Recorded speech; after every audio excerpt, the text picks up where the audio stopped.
should be live.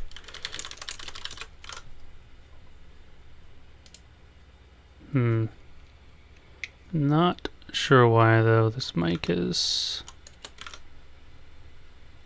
behaving the way it is.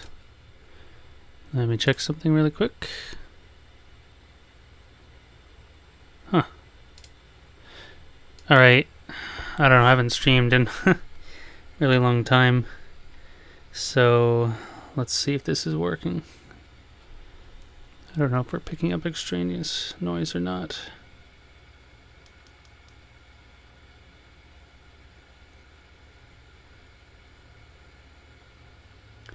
Testing. Let's see if this is working. Yep, we're good. There's a bit of a hiss. Yeah, I think that's actually my fans. See, I turned my fan and AC off to do the stream, but then my room's really hot and my computer fan is like going crazy. But if I turn the fan or AC on, that's even louder than this. So we're at a bit of an impasse as far as the hiss goes. Though my microphone didn't used to do that. Honestly, I think some knobs may have gotten moved on it. Let me see.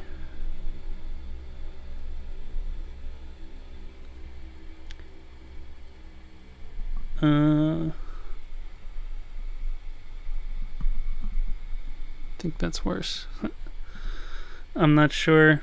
I think we're just gonna have to deal with the hiss because it's getting late and I just gotta deal with it. I'll have to, it's supposed to only pick up noise at me, not behind it where the computer is, but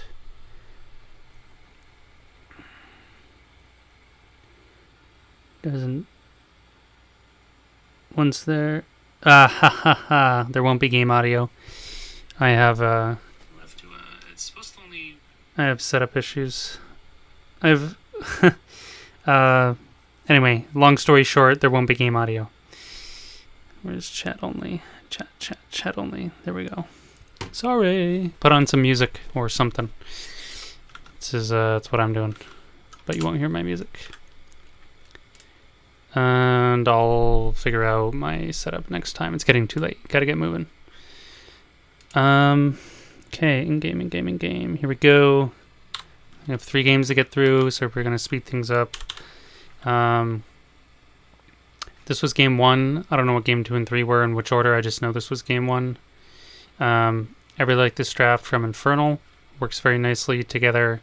Arthas with his roots. We have double root with Arthas and Anduin. That's a lot of lockdown for Gul'dan to just smack people with. It's also pretty solid with Zeratul. Can capitalize on all the root, just general sort of root distractions. There will also be poison from Gul'dan going on. Leoric's a solid pick in most maps. There's better options, but it's nothing. There's like, it's rare. He's rarely a bad option, though there is commonly better ones. That's on paper. Player performance and team preference always play a larger role, ultimately. But very balanced team overall here. Potential weaknesses are lack of mobility. The only one who has some mobility really is Zeratul. And sort of Leoric. Hong Kong's team is a lot more mobile between the Greymane and the Anubarak. But their problem is, on paper anyway, I haven't been talking about the fact that they're making baller moves in this first few minutes. This is kind of a weird. I would replace the Tassadar with something heavier. This needs to be like an Orfeo or a Ming. Really. Even though the wall's nice, it's not going to stop these heroes from doing what they want to do.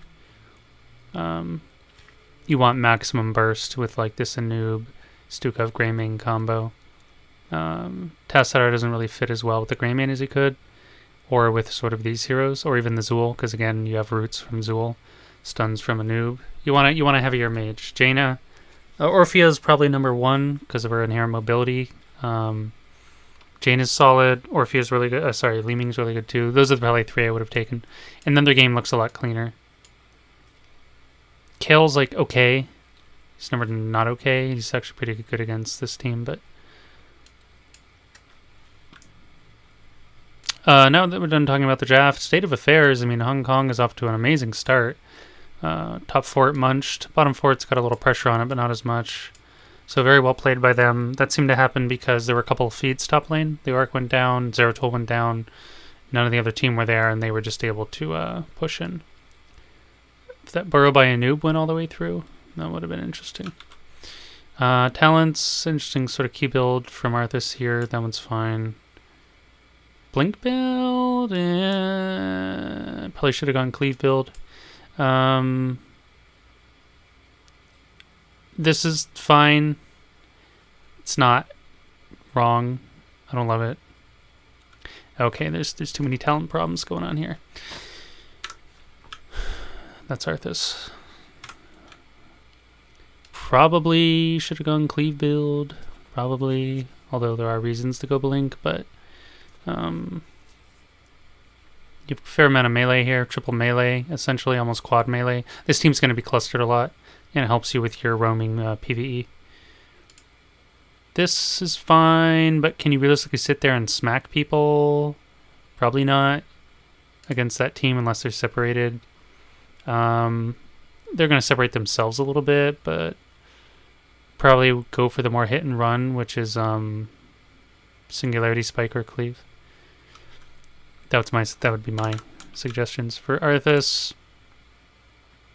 This is always solid for poke, basically, which is fun. This is a little better, though, for your overall team fighting, Frozen Waste. This you should never really take unless you're like solo on Dragonshire top and you need to duel someone to the ends of the earth. Then you take Icy Talons. We'll get into more talents later. This is fine. This is always pretty solid. This, again, you only take if you have gone Icy Talons. And Icebounds when you need anti-blow up, which they have quite a bit of, but you have really good healer save, so I don't mind it. Leoric. Sorry, we're on Gul'dan now. Echoed, always solid. Of course, this helps. I still prefer one of these two, personally, although player preference is a big deal at 7 for Gul'dan. But if you haven't tried these two, you should play around with it. This slow is hilariously nasty and really good at dealing with people who have low mobility or who have gone in and burned their skills. Basically, any of their front line or anyone who gets in range like a Greymane, he's going to be really sad with Curse of Exhaustion on him. Anduin, now we're at Leoric. Speed is basically always like just pretend these other two don't exist. Just drain momentum. It's way better. Zoomy Leoric is important. Right, they've reworked Anduin. Lightwell, yes, very good Lightwell team.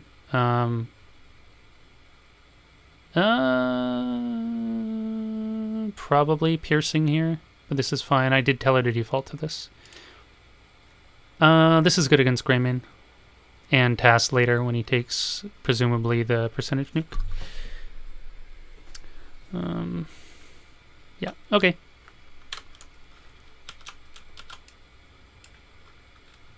Oops, let's clear that. Noob W build? Sort of. Probably should have gone E build, though. Backlash, yes. No? Went for W, but not at 7, isn't there? It didn't go Harvest Vitality, that was weird. Lurk's feeding again, lol. But so is Taz, so it doesn't matter. That's always a good trade. Sure. Beam build, though, into this team, pretty questionable. Rooting yourself even more against heavy root heroes. Probably a bad idea from Tassadar. Most likely go W build this game. You want to stay more mobile and pokey. Or Q, at least. Not like auto-attacky build. Unless I'm mistaken. No, this is like the auto-eat kind of build. Yeah. Big no-no when you want to root yourself. I usually take speed, but I was having issues keeping it on them, and it was helping in solo trade. Worst cameraman. Yeah. I'm just talking rather than watching the screen at this point. I'm not even analyzing the fights. My brain's moving a little slow. Yes. All right. Stukov and Greyman are basically the only people in this game who know what they're doing with their talents. Sorry, I'm so out of practice. Alright, my cameras. I'm not in like casting mode for cameras, I'm just in like yakking mode. Alright, now that we're done talking about talents and drafts, let's actually talk about the game. Yay! So you guys made a push middle, they're on the bruiser, they come up with a nice flank, Brain Balls sees it. These heroes aren't backing off soon enough. The Gul'dan, or even the Anduin could have finished off that fort. Should have backed off sooner on a Hexenstro, or you're just getting caught like this. Unnecessary Holy Word Salvation. Gul'dan for some reason is trying to frontline.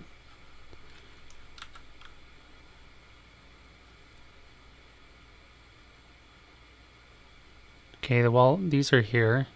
But he can't just... Is that a misclick? Oh, he stepped up trying to Q or something. That was just... Needed to run this way, not run forward to Q, and you would have been fine. Conversely, if Ragu had saved Holy Word Salvation, he probably lives there too.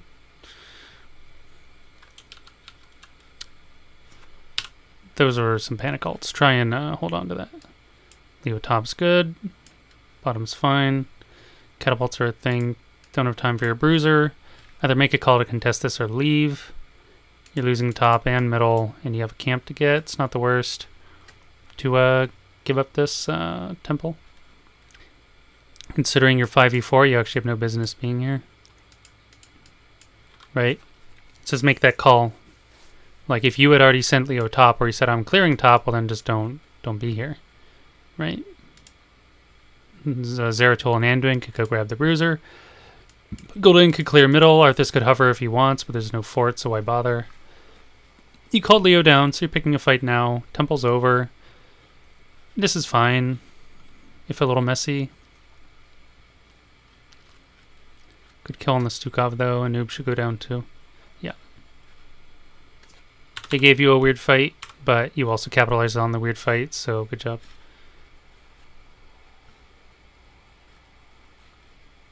Push bottom's good. I like the long range engage by Bramble. That's a great use of Sindragosa. People never expect the range because it's like 3 screens.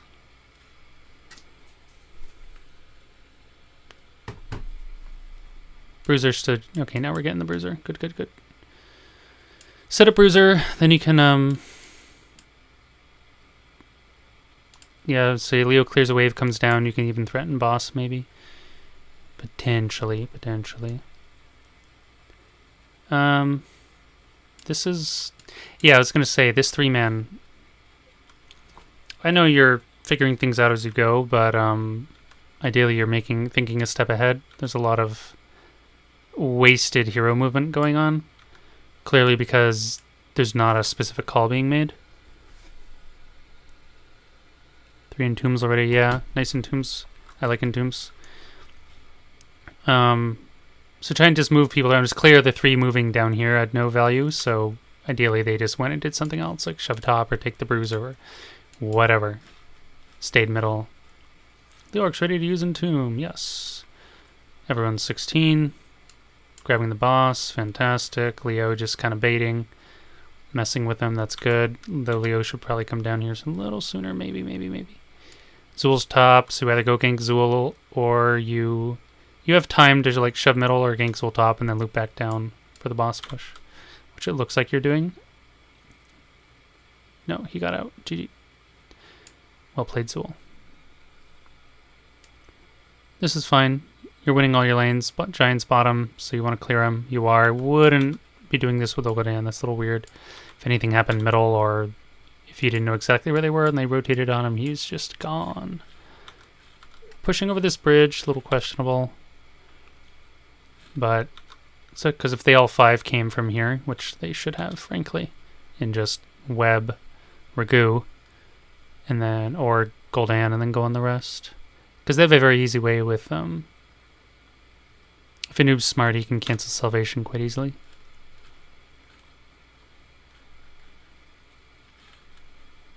Tacit our wall, I believe, can also cancel. Stukov can also cancel. They have a lot of ways to cancel Salvation, like 4 fairly reliable ones. Tass didn't go Black Hole. That would have been an additional one. He went Archon. Yeah. Probably should have gone Black Hole. I say default Archon usually, but this game... Leo just got randomly cut. I don't know. They have too much sustain for it to really be a thing. And they aren't divey enough that you need it either. It's just weird. I don't know. Black Hole would have been better. You need more control this game. And more AoE, essentially. Okay, who initiated this fight? Zera was top, getting Temple. And then a noob comes in. There's a Fear. So this is an invade by Hong Kong. I like it. You are making use of that attack speed back there. I was actually going to comment, if you could catch Stukov alone, you could just munch him. But I didn't say that, but I thought about it. This is... is this like the Leo versus the world moment I saw in the stream? I think so, yeah. Clyde probably should have committed here a bit sooner. Right, sure. Yeah, I mean, things will happen. Imperfect calls or positions will occur.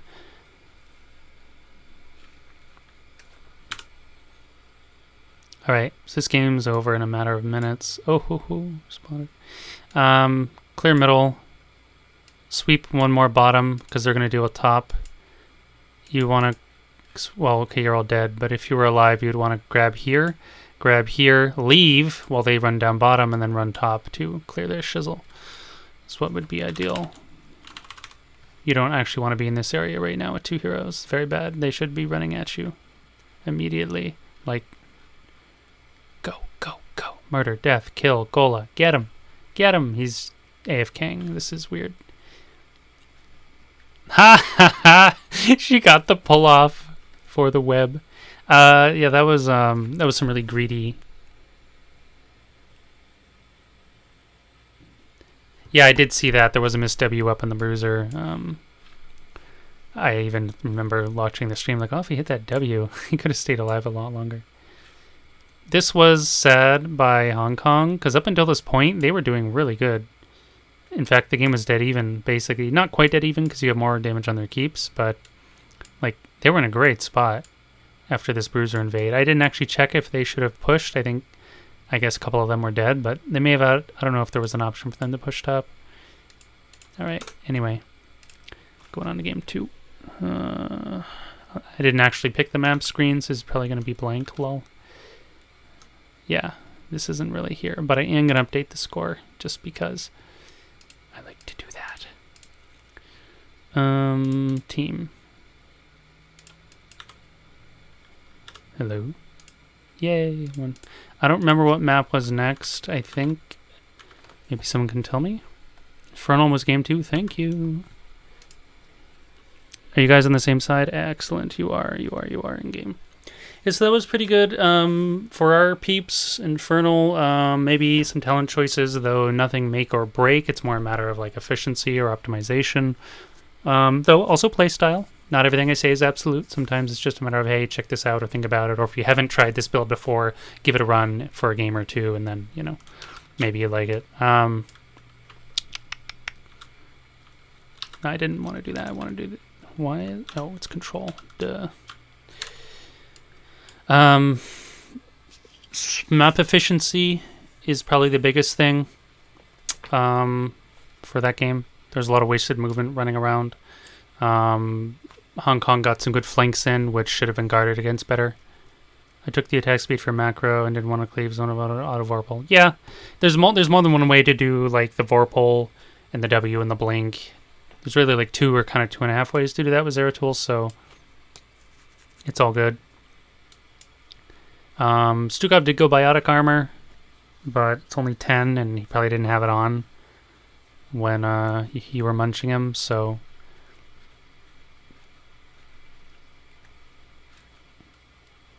There was some ways they could have handled like the attack speed build better on paper, but they probably weren't even paying attention to that. Most likely. Packaging different builds. Yeah, absolutely. No, that's what it is, Zeratul. It's just basically all practice. This game I actually really liked Hong Kong's draft better than yours overall. I thought it was a near perfect Varian draft. These four are really good with him. Cassia is a bit of an odd lady out here instead of an odd man out. The reason being you want your fastest time to kill possible, TTK, and she doesn't particularly assist with that in any manner. If this was like a Tychus or a Greymane again or something like that, that'd be pretty solid. Otherwise, really nice. In any case, more balanced than their last one. Spooky draft for real. That being said, I didn't not like your guys' draft. I think my computer's overheating. This thing was like giving me warnings earlier with like a hot symbol when I turned on the monitor. Yeah, it's like 80 degrees in my room right now. I'm like sitting here in my shorts and no shirt analyzing this shit. All right. Deathwing and Asmodan on the same team is pretty unusual.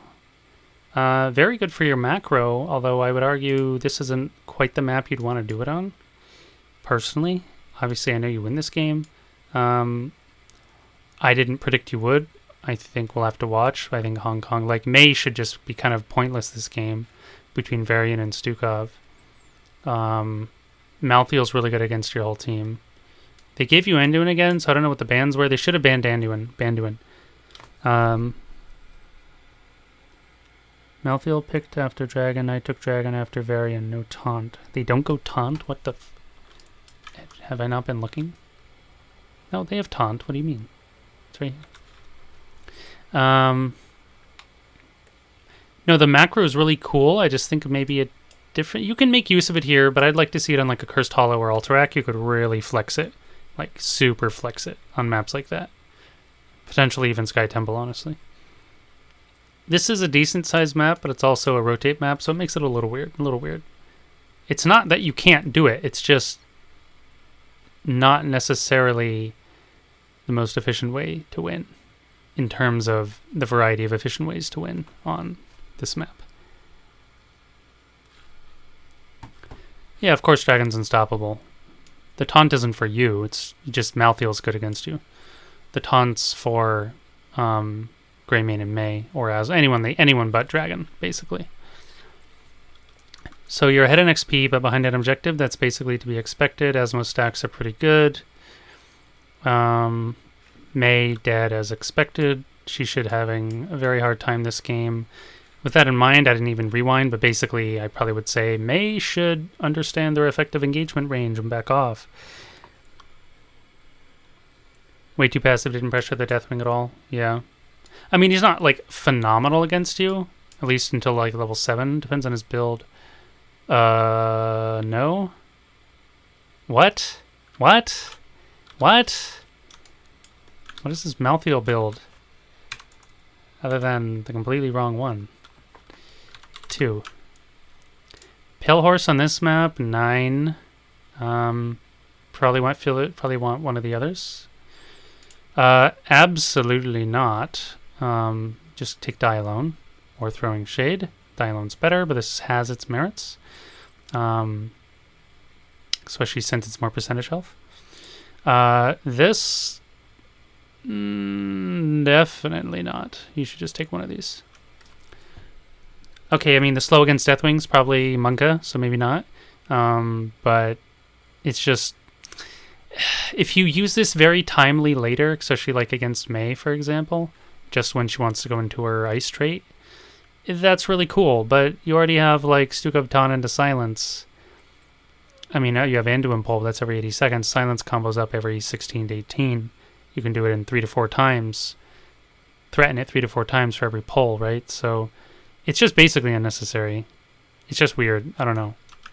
It's definitely not a Deathwing, anti-Deathwing build.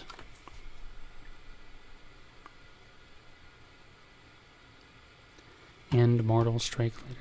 I don't know what you mean by wrong, but I did suggest Mortal Strike.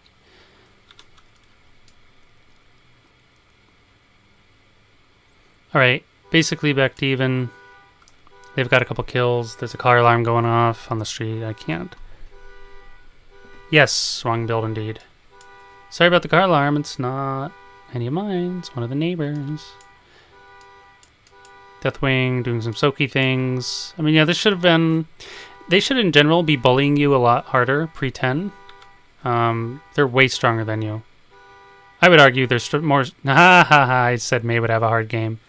Yeah, that is like a no-no. Your team wasn't even there. I don't even know what that was. So you need to, you meaning whoever's making the calls or just in general, you, the players, should understand when...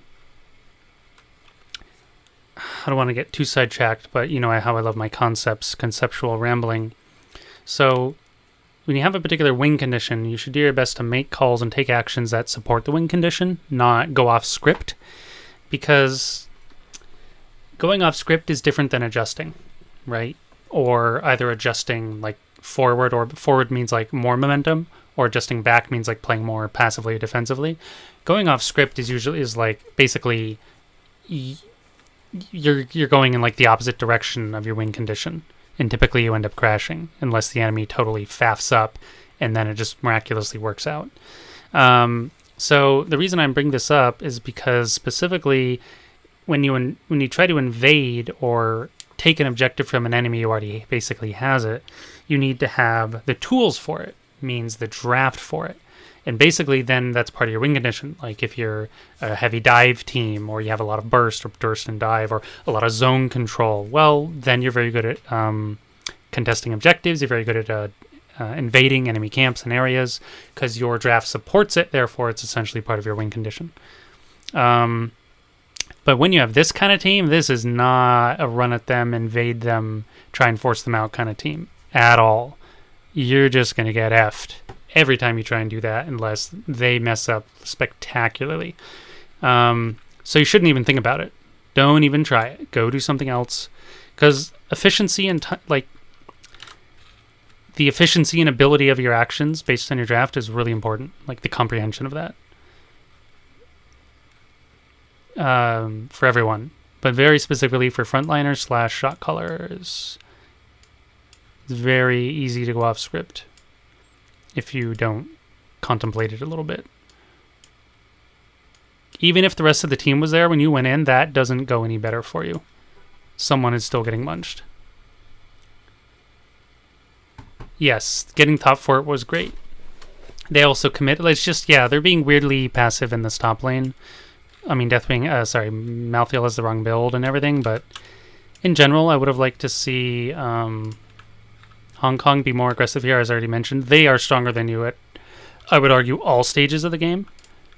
But unless they act like it, they won't get that. They won't be able to leverage that value. But this is great for you because top 4's gone and this is pushing. And you're munching them. Well done. So this is where your macro really turns out nice. They should have already left as soon as Cassia died. BTW. I don't know why they stayed. Or not, because Bramble's dying and you guys are running around. Okay. Guess I'm wrong. I am noob. Maybe I'm not a noob. Nope, I'm not a noob. They should have left. Also, you should stay together. Because they nearly made a comeback from me splitting up. Yeah. Especially when you have stuff like this going on, and there's camps and XP to be at. Like, it's just a stage 2 Punisher. Like, chill out. You don't have to fight to the death over it. As soon as something becomes inefficient, and it's not do or die, like 9 out of 10 with rare exceptions, you should just go do something else. And I'm talking to Hong Kong here. You're at the objective, it's 5-on-5. Cool, whoops, somebody died. R4 isn't strong enough basically to beat their 5, really. At least not easily or quickly. And while we're stalling, like getting stalled, we're losing our lanes. And we could be getting camps, could be getting XP. Could have cleared top easily. Bottom, grabbed this camp. Most likely anyway. Yeah, you could have even possibly potentially grabbed both with Malthael.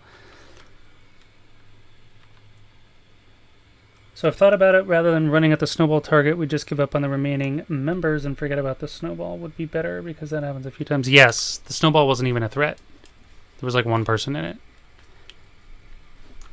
Like it wasn't actually doing it. It looked like, oh my god, snowball, but it was just avalanche. Because snowballs are Q. which is always confusing because Avalanche is basically a giant snowball. Ooh, aggressive Deathwing move. I like it.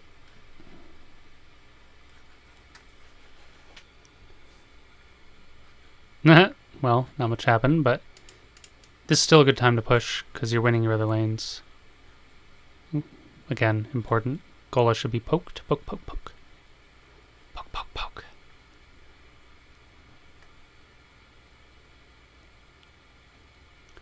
Could have kept breathing there with DW on this. And Asmo could probably laser it too instead of just dunking. Should have a minion top if you have one on Asmo. You don't. You've used it a bit ago. You probably could have taken this fort if you just took it.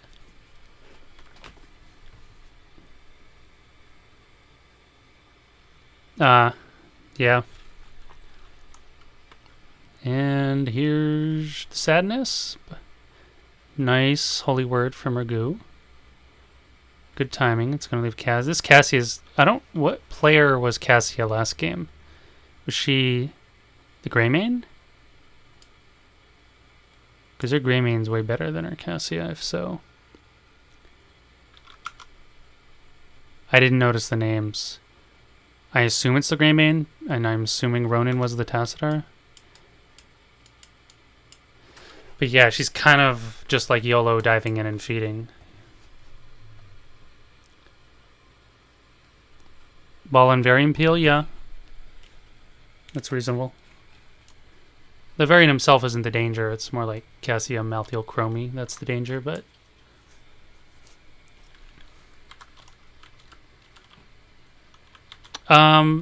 Yeah, so I mentioned they're stronger than you. That's like, basically, Hong Kong has to come in, bait out Anduin's pull, and then re-engage and get something of value out of it. That should be their mantra. Rinse, repeat, essentially. They do have an issue that once they don't have a good way to deal with Salvation this game. Because they can bait the pull, but then someone's still in silence. Oh, she has 2 pulls? Oh, right, you can get 2 pulls by 16 now? I forgot about that shit. Forgot it's not level 20 anymore. Yeah. Still. That's still fine. They want to make moves like this. Pulls are down. Malthael was way over ambitious on the last rites there. I mean, Mesa like 80% health. Now, there is a world where you can last rites in advance, even on full health targets.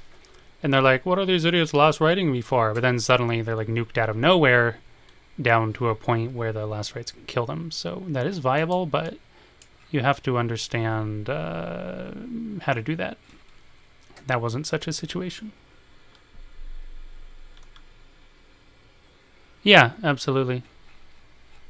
Avalanche is a good, another nice salvation from Ragu.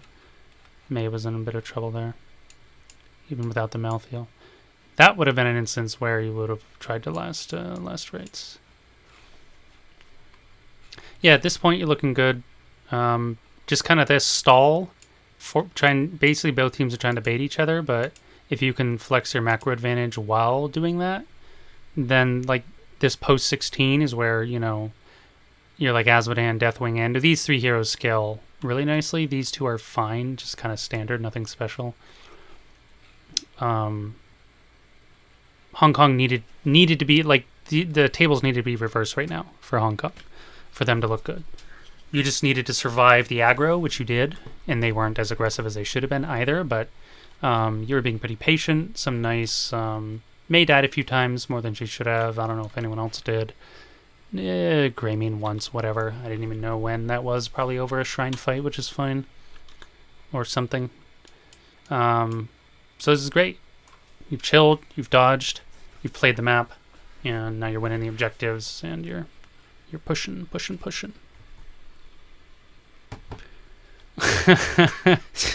These avalanches are funny. You're not going to get this kill. So attempting to do so is inadvisable. Especially since Malthael should have just rotated down on you here, and they should have chased you. And they'd probably kill most of you. TBH, so that was a misplay. Like, sec your keep here to get a multi-kill. Would have been very intelligent. But Cake here is trying to have his cake and eat it too, or something, and achieving neither.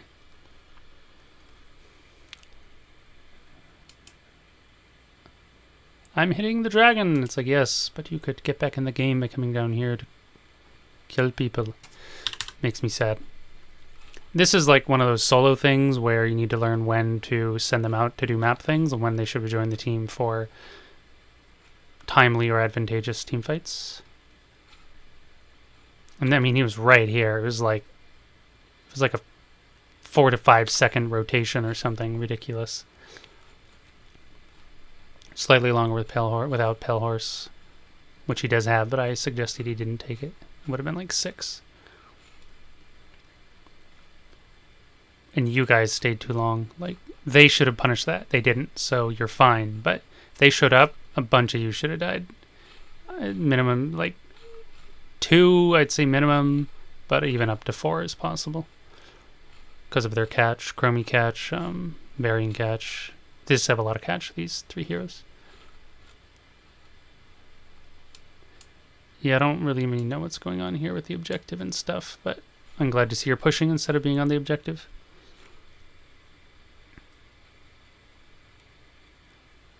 So this is basically an instance of Hong Kong slightly outplaying themselves, but you guys are also doing a pretty solid job.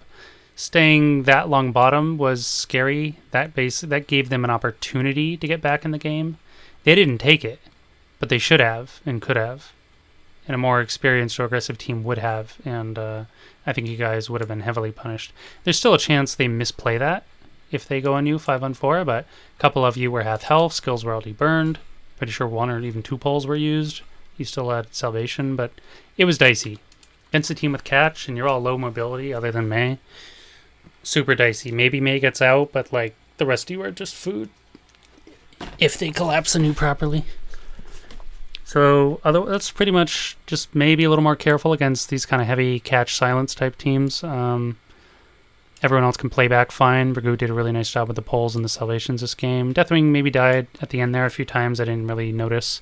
It's possible he was just like tactically feeding.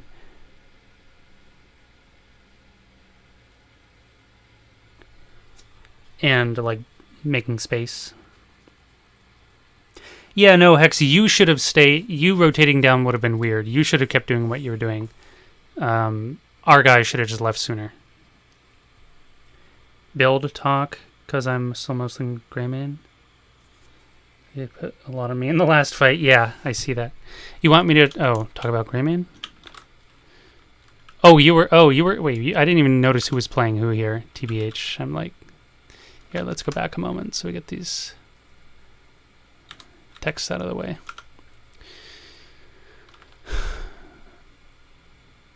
Sure. No. This is pretty trash in general, and specifically trash when they don't actually have like any meaningful auto attack to block, or that they won't just burn through it really quickly. I guess we should. Greymane is 8, 9. Oh my god, no. Oh, you're 6. I'm an idiot. This is always good. Sometimes I like viciousness. Kind of depends, but both are solid. This is really nice. It lets you do crazy things. You should default to this. This, basically, you never, ever, ever, ever run out of mana, which is nice, but then you don't get, like, the nice benefits of this. This is always default. There is room for Wizened Duelist when you feel like you can stay alive. Bruiser all night, yeah. If you feel you can stay alive or have, like, more support, like, you didn't have any particular support this game from Anduin, like, you didn't have, like, a Rhaegar or a medic or something to just stick on you, pocket heal you or whatever, Uther even, then you can do this and just munch. Like, this is more like the carry, aggro carry, quote-unquote carry build. Go for the throw. Yes, you didn't have anything to do with bullet. Yes, absolutely. On the prowl sometimes is insane. If you can keep it going and you know how to basically stutter step / move around right, then you just turn into like a ludicrous race car. Theoretically, this would be really good, but the problem is it competes with these other talents which are better. If they put this at a different tier of some kind, and maybe either bumped it up or bumped it down, like 7 or 13 or 7 or 16. This would be a really cool talent, but as it's just too hard. These other two are way too good. This is your default, but there's games where this is bonkers, especially combined with the stealth. You can just like zoom me around and stealth in and out, and it's really funny. This is pretty good. Disables, I mean, you have May and Anduin. Probably, like, if you were Greymane last game, which you weren't because they had Greymane, but if you were and you have, like, an Arthas or something, then this is bonkers. Again, Alpha Killer's good. I tend to take that more when I've already gone Wise and Duelist. And again, I'm feeling like I can just sit here in melee and munch people mode. Then you take this. Otherwise, you default to Eager Wolf or Heavy Disables, you go Executioner. And if you have, like, heavy support on you, basically, or defense, shields, whatever, you can go, like, Alpha Killer. Otherwise, this is really nice. Unleashed is fine. Blunderbuss is probably better as a default. I don't ever really like Gilnean Roulette, personally. I prefer the extra damage rather than the cooldown. This, again, is, like, probably not as good as Blunderbuss, even if you've gone full, like, Worgany mode, but if they have a lot of melee, and you've gone the Worgen mode, then this is super nasty, because you just munch groups. That's fine. That's good. You should try things. I mean, the extra damage is nice. It can let you chain kills more effectively and stuff like that. Because you get a mana refund and a reset of your basic abilities, which is, some cool stuff. I would basically never take this. But Blunderbuss is great. Unleashed has very solid potential, and this is, like, very, very niche. Alright, we are going to move on to Game 3. I actually didn't even look at everyone else's builds. Pre-10 or post-10. But I like the plays. The plays were good from our guys. Staying a little too long. That was my main criticism. May not being careful enough. That's really just kind of those two things. Boop. And around the Dragonshire. A lot more efficient map movements, Game 2. Infernal, as opposed to Sky Temple, where there's a lot of wasted movements and kind of weirdness. Game 3 is when things get messy. Whoops. That's my typical get off the computer alarm, lol, but we won't be doing that. Okay.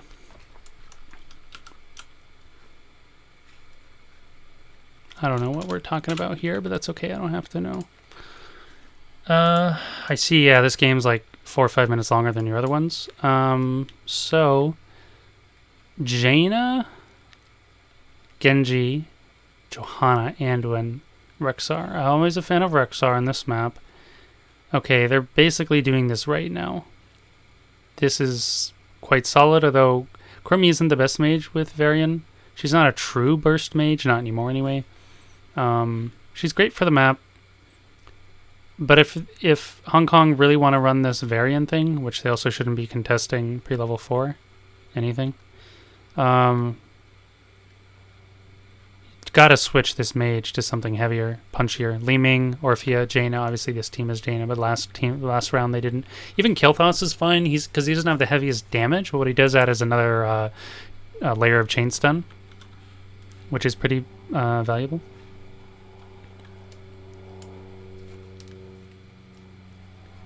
Bye, Chromie. Yeah, I don't really know what they're doing at the moment. They're just kind of wandering around feeding. Let's go back to talking about the draft. Johanna Jaina's a little weird. Jaina Genji's pretty good in, like, concept, sort of. I don't love it. I would have preferred a mobile mage. Again, like Orphea for you guys, or Li Ming. Li Ming Genji gives you double reset potential and the mobility synergy. Orphea, again, has more mobility synergy. And higher poke/burst. Like, Genji isn't really necessarily going to get any finishing value with Jaina. He may get really high value, and he may kind of get none. I want Camp Clear to compensate for Genji. Yeah, but there's other mages who can do that. Because Johanna and Anduin are actually some of your better PvE. In terms of further slots, like tank and healer. Not best, but better. Best is like Rhaegar Blaze or something. But they're like the next best thing. So you don't need like a Jaina per se. Could kind of be anyone and you'd be fine. Realistically, it'd be better to lean into synergy with your DPS versus less synergy and more like mappy sort of things. I mean, obviously, I know, again, you win. I wouldn't recommend it because it's a little clunky. I'm not saying you can't make it work. You can definitely make it work. I'm not saying it doesn't work. I'm just pointing out you may struggle to make it work. And there's other pairings which achieve the same goals basically, but make the team fight / kill experience smoother. That's all I'm trying to say. I'm a huge Jaina fan. I think she's a terrific hero, but I usually prefer her in a little bit of a different...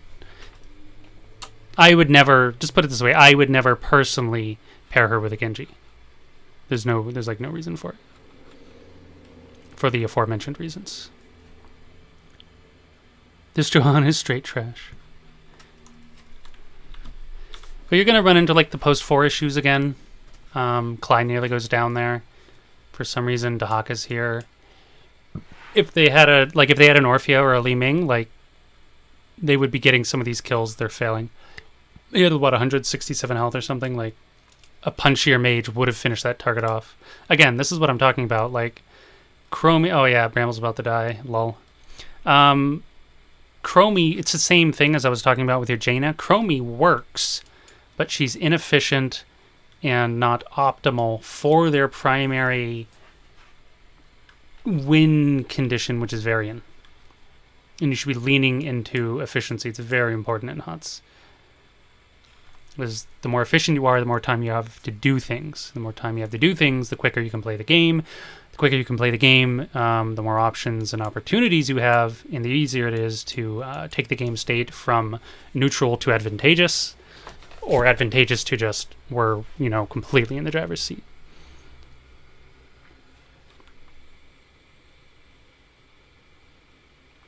Ming is feast or famine, but she's quite easy to do with a reliable Varian. Cly here with the big balls. And, I mean, yeah, you wouldn't want to... I was just going to say, that was a really questionable Genji move. Like, they should be cleaning up these fights harder. I wouldn't take Li Ming on shrines, because the shrine minions really suck for her. Back when Li Ming had PvE damage on Calamity, absolutely, you just take her anywhere. But that was a long time ago. That was like 5 years ago or something. But on Dragonshire, very easy. You hardly ever fight anywhere near minions on Dragonshire. Like, hardly ever. It's so easy to run around this map. It's like saying, I'm not going to take Li Ming on Braxis Holdout because, I don't know, a Zerg might get in the way. It's like, well, yes, she's not good against the Zerg wave, but she's pretty good at helping you win the point, if you know what you're doing. And there's never anything in the way. Stuff like that. I mean, Nani? Gola? Operation try and kill Genji alone? Well, it's okay. Oh my god. It's Operation Save Private Gola, and it's working. JK nerds. Movie's over. And roll credits. Look, top, I was winning 2v1. Sorry, I was too busy watching this insanity bottom. I could rewind, though. Who is up there, like... Oh, Brightwing and Rexar? Or Dahaka? Right. I mean, you should be able to win that. That's not a particularly concerning duo for your character. They don't really do anything to either of you. But still well played. Not to take away from your fat, sick moves. Fat plays. Yeah, I don't know why she was up there. That was weird. If she, like, yeah, Brightwing Dahaka, like, if she teleported up there or wandered up there while you were fighting on, like, to the death over the point, that's fine. That's great. Oh my god. The Tychus grenades are real in this Johanna. But you got the DK, so tactical feed, baby. Yeah, I know. It's all good. Well, I mean, you died like shoving in and running away, so that was a little weird.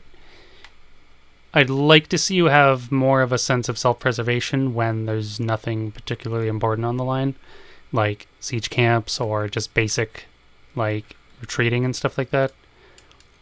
Like you're not dying like guarding valuable stuff like objectives or more necessary teammates or like over the shrine directly. You're just like dying like walking away because you stayed too long. Stuff like that. Clean it up a little bit and you'll look super pro. Because your actual like ability use is good. You're just staying a little too long. Maybe you're like trying to rely on Ragu pulling you out or something from Anduin as an Anduin. Could be a bit of that. I'm not sure. I'm just theory crafting.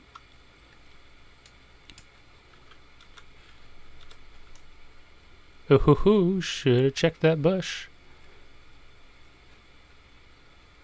Oh, the Bright Wing. She like blinked onto the Varian. Also, why didn't she go Emerald Wind? Sad face. Really good Emerald Wind game. Screws over this entire team other than Genji. And if he uses dash, it can screw him over too. Nice time trap.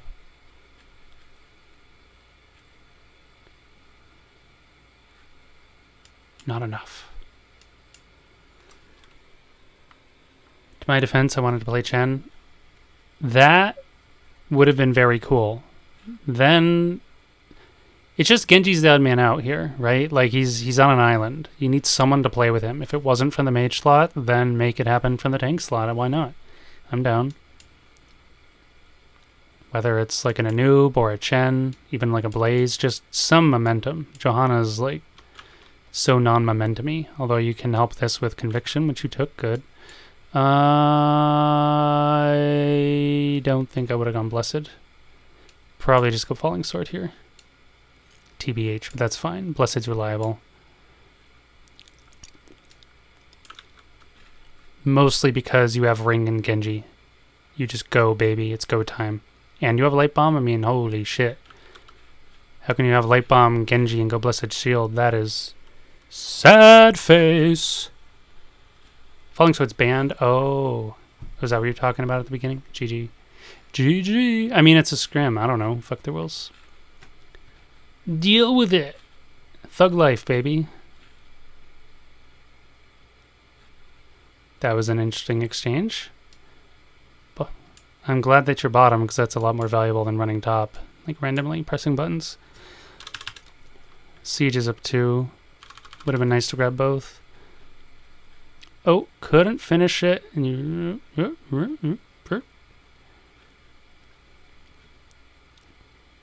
Yeah, you're definitely more comfortable on warriors with mobility. I mean, you're exhibiting the same behavior on Mei and Johanna, though. And those, like, Mei has mobility, so it's not a, like, perfect excuse. It's part of an excuse, but it's not the sole reason. Run, Cly, run! Does he have a dash or a jump? No, he doesn't, but still good time waste.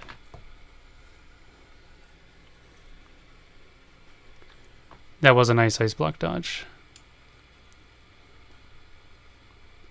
Will the cake go down? He will not. Bright Wings unnecessarily teleporting. Once again. Instead of staying bottom and pushing or whatever. Yeah, tiny, no tail, no tie. Too overprotective of this top lane. And of Dahaka. I mean, that's just a healer skill. Malf and Lucio 20? I haven't seen a game with Malf and Lucio in them. Oh, you guys are talking in chat. I'm just not noticing. Hey, it's not Paradox and some other peeps. Yeah, I've been out of the NGS scene like for a month, so to speak. A couple weeks. I'm paying attention to this side tournament.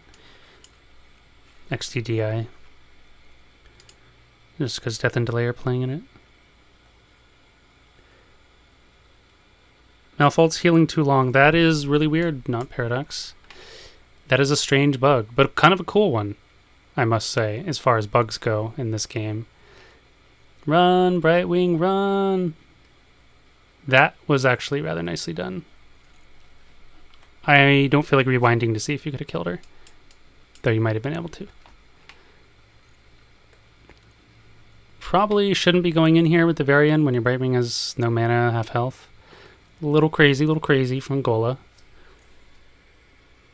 Nah, it's the fake, not Paradox. Total imposter, bro.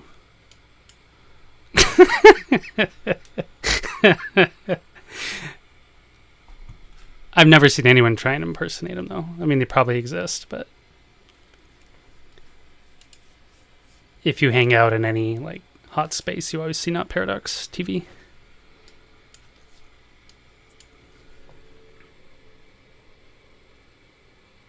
I see. Yeah, that makes sense. That makes sense on the mouth thing.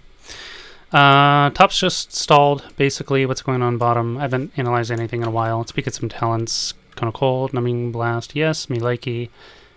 This is like Blizzard build, but then didn't take Blizzard. That's kind of weird. And you went Fingers of Frost and Arcane Intellect? Okay, this Jaina builds all over the map. Talent time with Jaina. First of all, you do need one of these talents, essentially, but you don't need both of them. That's overkill. If you're going to go Arcane Intellect, I really like Lingering Chill. Although, if you're kind of in danger / need the poke, Winter's Reach is great. If you are going Fingers of Frost, you probably should be going Frost Shards, unless they have some weird sort of diver, like, I don't know, Illidan or some shit who's going to sit in your face. Then maybe want Frost Armor. Even then, there's grounds for Frost Shards being superior, depending. I like this talent, but unless you go like Blizzardy stuff later, 13-16, it's kind of weird. This is really nice, especially with the Pierce. It's pretty bonkers. Lets you machine gun people down once they're chilled, which also combos nicely with Lingering Chill. Buys you more time to do that. Where are we? Ice Flows it's kind of my least favorite build. Mow down camps, not my usual build. I don't think this is necessarily like a mow down camp build either, because you wasted a talent at 1 or 4 depending. This is fine because you do get the extra auto damage, but then you're not going to burn Icy Veins on camps, right? You're just going to use it for, team fights. So, I don't know. It's just a little weird.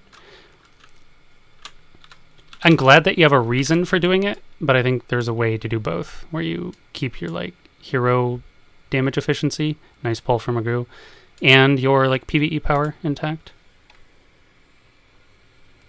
Yes, what Paradox is saying. Q's generally quicker for camping, and it gives you, it's like her single target machine gun build, but seeing as this Varian is always sitting up front, like, just spamming it on him is pretty solid. And if you manage to catch like Tychus or Dahaka, then that's also nice. Dahaka tends to be rather good against Jaina in general because of his, the burrow and his passive move speed and shit. Hard hero for Jaina to fight. So you shouldn't really be trying to get him kind of ever unless you can. So you have to make that judgment call. I'm a big fan of her Q build, honestly, overall. Because, as Paradox pointed out, good for camps. It's also great single target burn. And it doesn't, she has 2 other AoE spells, right, with her E and her W, so. And there's no, like, Q talents after 10, or after 7, I think, right? So it's not like it's very easy to, like, hybrid build that quite simply. Lots of things. All right, that's fine. As long as you're aware. Yeah, I haven't been talking about it, but it looks like they had some nice Varian. Basically, the draft finally came together with some taunts, slowing sands, polys, the Tychus burn. I didn't mean to pause that. They also have Bigger They Are, so people are going down quick. They don't quite have the finisher for Bigger They Are that I would prefer again. We already talked about the replacing the Chromie, potentially. I do like Chromie slowing sands, though. It's really nice against this team other than Genji. And, well, Rexar shouldn't ever really be in it, realistically, but... So they're ahead, 19, 99. Structures are even, other than mids chip down and top a bit. but they have DK control. You can afford to give it to them because it's mid, or, well, they could go bottom with it, but you can burn it. You stopped it with DK. It's also, again, like the Q build, very good against vehicles, big, slow targets, stuff like that. It's just nice. Nice all-purpose build.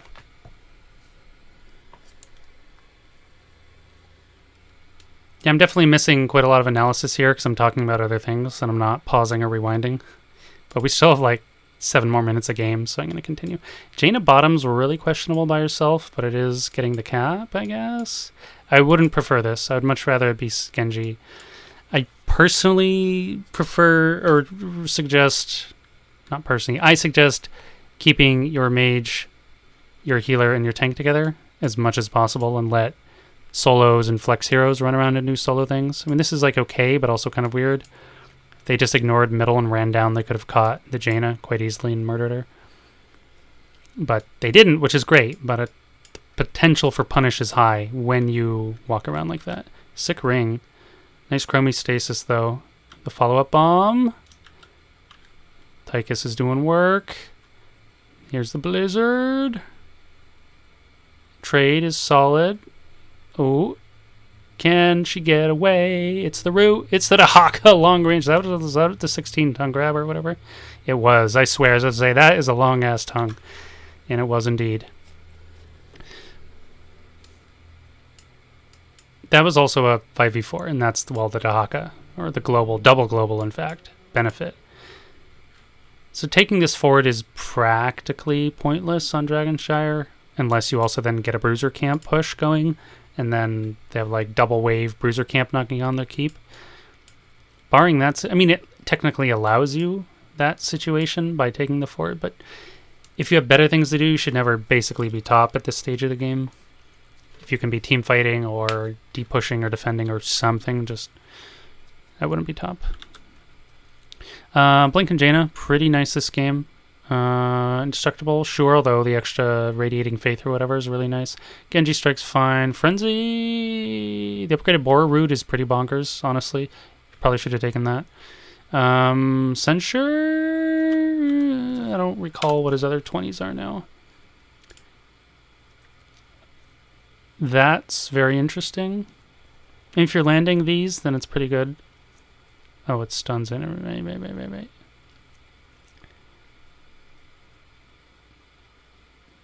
Right. Honestly, Light of Stormwind. No, you're right. Of course, Inner Fire. This is fine. Inner Fire could have been interesting with the armor and the move speed, but especially since you don't have the Falling Sword. But Censure's never bad, for sure.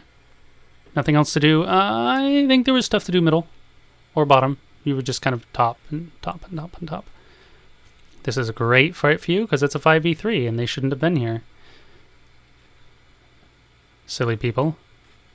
Mage versus mage. He didn't ice block the initial blast. Rip. But now it's Stro versus... Not the world. Stro versus 2. That was weird. Yeah, they made a 3-person engage. Nice play by Genji. Ho ho ho, Ragu though. I love how Bramble's like trying to chase down Chromie. That's never gonna happen. Uh-oh. Has Bramble gone too far? No, because there's no damage here to punish him. Oh, oh, that was a sick tongue grab, not gonna lie. If only they had a DPS. Oh my god, she didn't throw down Slowing Sands. I am like 99% sure she had the range for Slowing Sands there to catch 1 or 2 of you.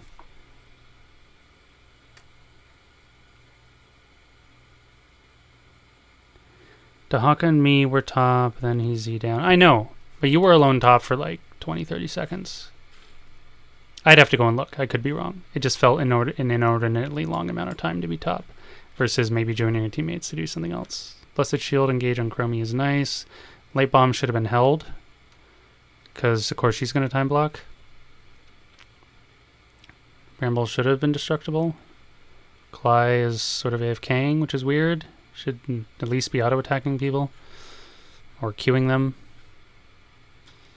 That was just a weird fight. Jaina was not even there, I guess. That was just weird.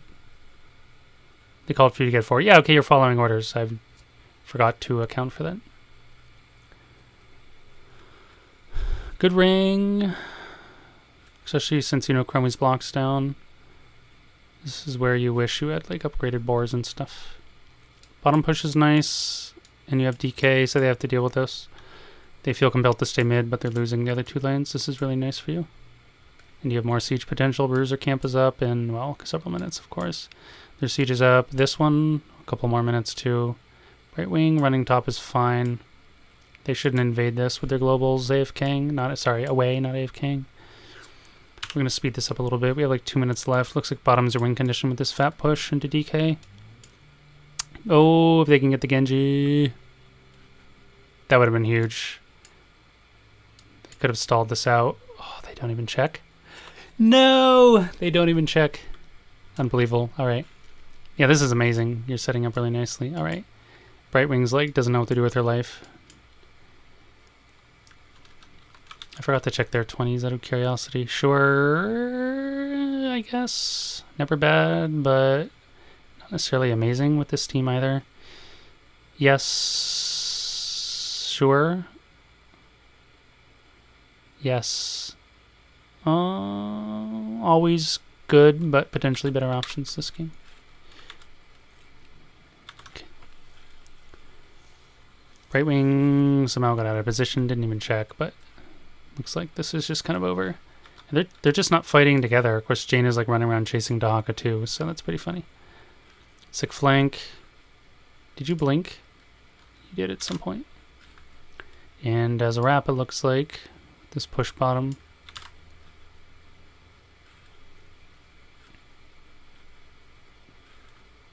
You can see... Not true? What's not true? I kited both the front line away at the start of that fight. Okay. Yeah, I'm not paying nearly as much attention as I normally do. Partly due to I'm tired, partly because I'm paying attention to other things. Yeah, that was nice. Yeah.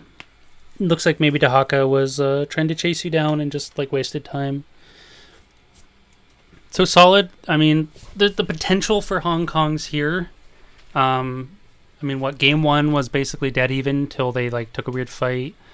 Game 2, they had potential but they didn't take advantage of it.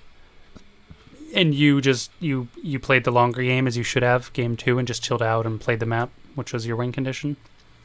This game definitely messy. They missed some kills they should have got. You gave them some kills they didn't need to have either. Especially on the Joe early. Once again, same sort of behavior pattern on the tank. Jaina deaths are maybe okay. Genji, at least one of these shouldn't have happened. This bottom one where he ran in here or some shit. That was really weird. Anduin, I think, died also weirdly frontlining here at a different point. If I'm being nitpicky, Rexar, I don't know if he died and those are all Misha deaths or what. I didn't check.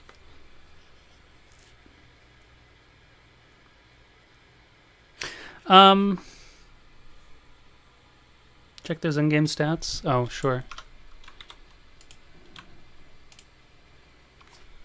Pretty nice. Pretty nice. Higher Genji damage than I think, actually. And this is because he went the bigger they are.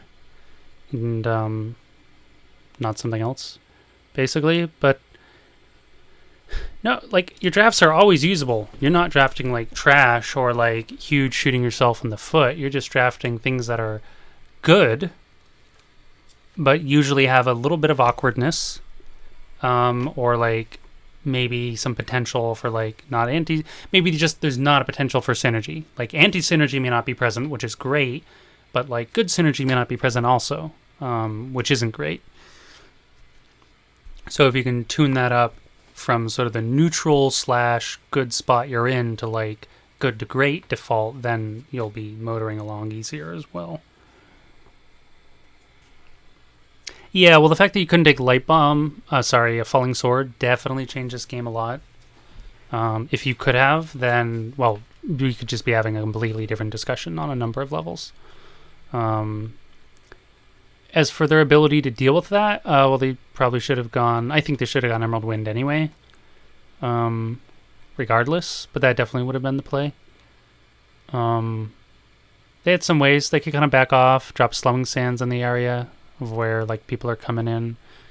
The Emerald Wind Tychus could kind of hold and like grenade minigun. Like they had some ways to deal with it.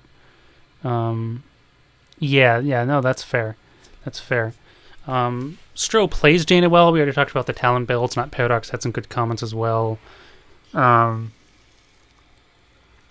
I would prefer, like, you picked it, you went that build and maybe that hero for PvE reasons, which is good. You can't forget your PV, can't forget your macro. That's also an easy way to lose, but there's a way where you achieve both with a number of other mages. Primarily, like Orphea and Ming was fine. Basically, any mage with a bit of mobility this game, which is really, I guess, Orphea and Ming.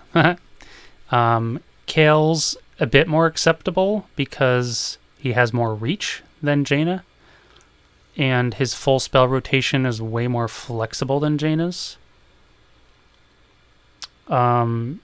Because, well, it just is, right? It's faster, for one, and of course you can bomb 2 different targets. You can control the size of your Q based on your empower.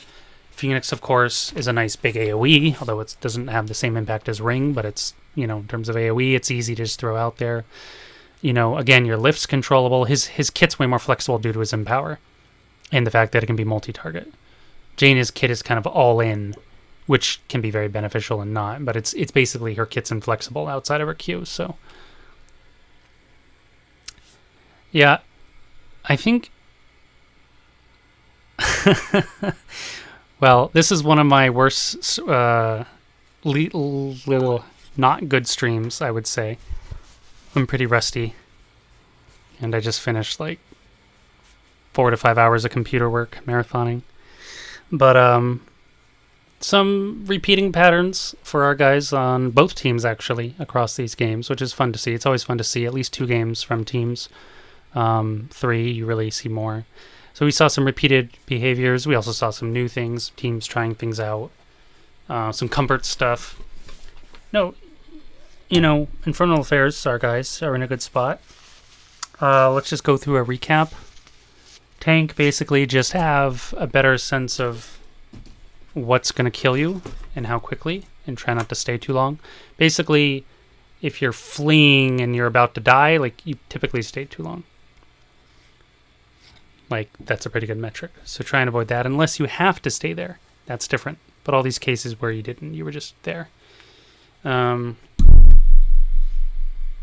The play from Stro and DPS was all good. Just some of the talents we already discussed. And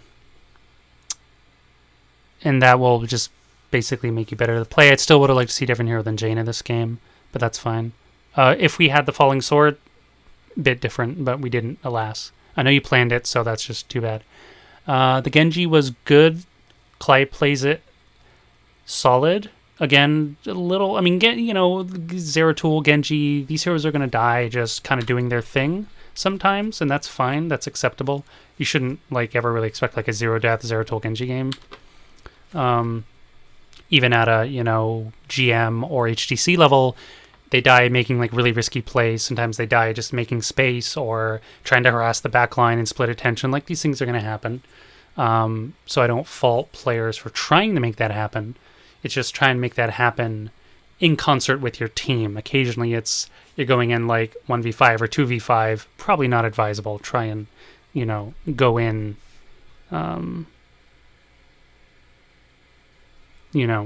more coordinated, basically. We're just going to let this play, so there's something to watch while I yak. The Rexar was practically flawless this game. I don't think the Rexar himself ever died, just Misha, I think. So that was great. I would have liked to see you show up maybe once or twice, a little more this game. Your Deathwing play was good on Infernal, no real complaints there. Oh, okay, I just watched you die. You did die, in fact. You did die once. I thought there was a death. There it was. Game 1, you're, as far as I could tell, anything I quote unquote complained about, you had a reason for, or it was like following calls, so that's all good. Yeah, it's funny how I just coincidentally rewound. Ragu, looking good on the Anduin. I want to see you get good on other healers too. Like, get as good as comfortable as you are on Anduin. There's still some too early Holy Word Salvations. There's still some wasted pulls. Those are going to happen. Again, there's no such thing as perfect HOTS. You may be able to play one game perfectly, but you're never going to be able to play every game perfectly, right? Every now and then you'll just get in the zone and have this just disgusting performance on on your roll. That does happen, but no one's able to make it happen all the time every game. It's just not possible. But I'd like to see that cleaned up. Again, it's like judgment calls, a matter of judging from her point of view. Well, danger. Do I need to pull? Do I need to alt? Most of the time they're good. There's a couple pretty egregious ones where it was like absolutely did not need to pull or use Holy Word, especially game 1. Could just be a warm-up thing. For the record, I told him not to be there, lol. But I'd also like to see you get... Because, like, what happens when Anduin's banned, right? Like, how well are you playing with other healers? That I need to see. And it could be that the performance is there on other healers, and I just don't know. Maybe the team knows. Maybe Ragu knows. I don't know in any case. So I'm just pointing it out because the performance across multiple heroes also important because, again, bans. If you become this god tier like Anduin team, well, people are just going to ban you out in competitive competition. Anduin's a decently popular ban. I mean, the fact that they played Varian twice and didn't ban Anduin is also a huge no-no. He's basically the worst to go against as a Varian team, although Anna post 13 is arguably worse, but at least you have to get to level 13 to get there, where she gets the stun removal on her Q. But that's, a lot can happen in levels 1 through 13. Anduin can do the BS from like level 1 and doesn't get double pull till 16. So anyway, I would just ban, if you're going Varian, just ban Anduin. Just if you're this sort of pick team, Garrosh, Anduin, Varian type teams, just ban Anduin. Your gameplay is so much easier if you just get rid of this hero. So much easier. How bad was the Arthas? Oh yeah, I forgot to talk about that. Though I talked about it in game 1. But you're right, I didn't cover it. I think the Arthas was overall solid. I didn't have any particular complaints. I think I may or may not have gone like the level 4 Q talent, but that wasn't game breaking or anything. Instead of the slow aura, the lingering slow aura. Against like double melee frontline, pretty nice. And I think they had a gray main too. Basically, you should have gone it. Basically, triple melee for all intents and purposes. Focus on your aura a little more. I didn't even check your post 16s, like if you went Remorseless Winter or whatever, which roots them at 16. I didn't check stuff like that. But outside of talents, which may or may not have been correct, the like positioning and play was good. I really liked your Syndragosa use, which was largely aggressive, and it led you to getting a couple picks they definitely did not expect. I think the Arthas has a lot of potential. For example, I think your Arthas was your most confident hero of the night, or of these games, because your Mei and Johanna were basically identical, which is weird considering they're vastly opposite heroes. I think you looked way more natural on the Arthas, something to think about. I'm a big fan of the hero. I mean, he's not as good as he used to be. I mean, he used to be the terror of the alpha. He was like bonkers. And then he's had his other strong points in the earlier years of HOTS too. I think he has a lot of potential as a main tank. You just need to understand his only engage is his W, which if you're really good at landing it or have additional support from mage/healer, / maybe you're running like a 4-man thrall or something. If it's just Arthas responsible for all the engage, you're probably going to have a really hard time. Although you can take Syndragosa to compensate, but then main take Arthas typically goes ghouls. But again, if you have enough, it's just a calculation of is their offense greater than our baseline defense? Do I need to take talents to compensate and adjust? Yes or no?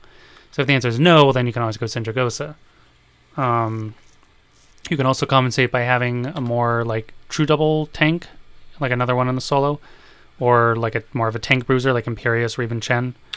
Point is, what I'm getting at is support. Like if you want to run main tank Arthas, which I think is great,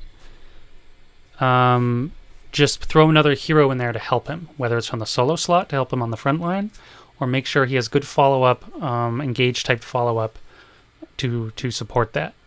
And then your Arthas play will be very consistent, and you can become a very good Arthas team. And I think you're pretty good at playing around each other overall. There's a couple weird dives every now and then from kind of everyone, other than maybe Hex, at least unless he's on Leo, but then you're just doing Leo things, so it's almost whatever.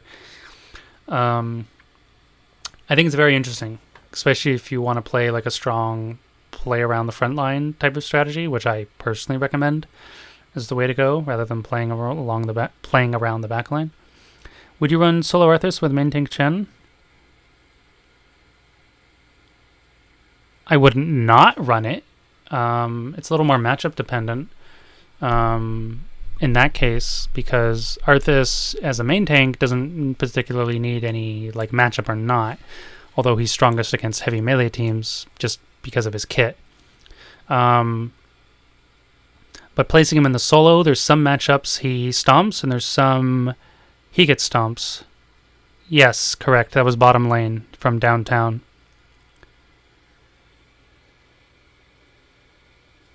What's a new sentence? I feel like Leo's decent. What was the new sentence? Arthas with main tank Chen? I don't know what you meant. It's Arthas in solo is very matchup dependent. Very matchup dependent. Solo Arthas, yeah. If you understand your matchups, then yes. But if you don't, then I would say no. Also, I don't know how who would be playing it. Yeah, it is. It's unusual. I wouldn't recommend it because, see here, like it's very important in HOTS to understand not only baseline efficiency, but baseline synergy, right? And synergy can happen in all kinds of different ways. Synergy can happen in the form of mobility, happen in the form of reach, which isn't inherently the same thing, though there's crossover. You can have synergy with burst, synergy with sustain, so on and so forth. Synergy with push, synergy with macro, blah, blah, blah. But synergy of movement and mobility, positioning synergy is really key, and I think one of the most key ones you can have. So Arthas is a very immobile hero, and Chen is a very mobile hero. So your front line is innately at odds. Now, there are ways where this is fine. For example, if your solo needs to play bodyguard, well then Arthas is a pretty good bodyguard. He's great at dealing with divers, because most of them like to run in and, well, he can tie them up quite easily between his aura and his W. So he can peel very effectively against like an Arthas, Illidan, or a Butcher, or like a Genji. He probably can't really peel a Zeratul that well, although if he manages to root him, Zeratul can't blink. Although, can he still use Vorpal? I'm actually unclear on that interaction. Probably not, but maybe, because there's some weirdness.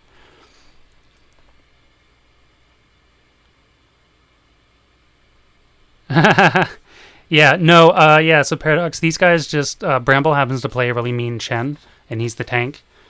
And this is, like, these guys are roughly Div C or somewhere, low Div C probably, these teams, and in the NGS competition. So in this case, I'm leaning into, like, treating it as a serious discussion, well, not only for learning purposes, but because I've seen Bramble play the Chen. In fact, I think I played it with him once or twice, and it's really good. So in this case, I'm leaning into player strength and team strength.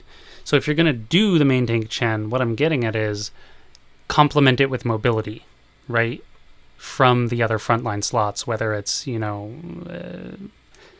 if there's a melee in the 4-man, like a Thrall or something, which is not bad because at least he has some reach and Wind Fury. But the solo slot should definitely be someone with mobility, not an immobile hero like Arthas. Arthas is like a walking fortress, does a lot of nasty stuff when you're near him, but just has to walk at you otherwise. and it's not worth trying to like, oh, we'll take like Zarya or Brightwing to speed boost our Arthas. I was like, no one gives a shit about a speed boosted Arthas. Almost, maybe post 16 they do when he can root them with Aura alone. Boosted Diablo, boosted Garrosh. Oh, okay, now we're getting a little more concerning. It's just too difficult. It's too niche, as Paradox is pointing out, and it's like counterpick matchup dependent. Exactly. He's a super nasty counterpick. Like, he can just single-handedly win games by himself, just by his very presence, mostly through his aura, against the right, especially like melee/melee dive heavy teams. He just ruins their life. Don't engage with that route. Yeah. I mean, you can go the W quest at 1 to really help out with the engage problem I was talking about. Now, to be clear, other characters have this engage problem, right? Garrosh has this problem. Johanna has this problem until level 10. Like, she just has to walk at people. But the difference is these heroes can gain easier access to different tools. Heroes like Garrosh, he has the level 4 Unstoppable, which is really strong.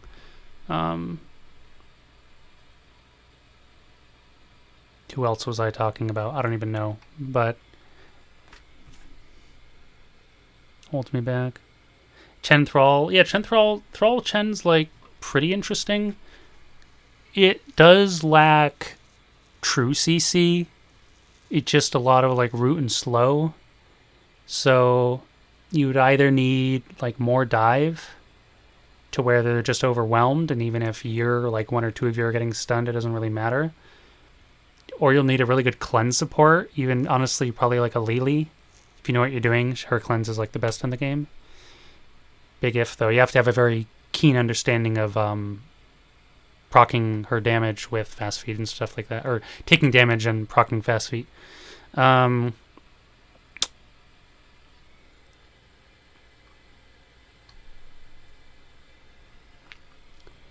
Who else?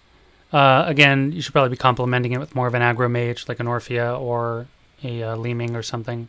You wouldn't want to pair it with like a Gul'dan, again, a mobile hero. Gul'dan, Althus, great. You're both immobile anyway and want to play around each other, perfect. But again, like, you wouldn't want to pair necessarily like Arthas Leeming. That's a little weird.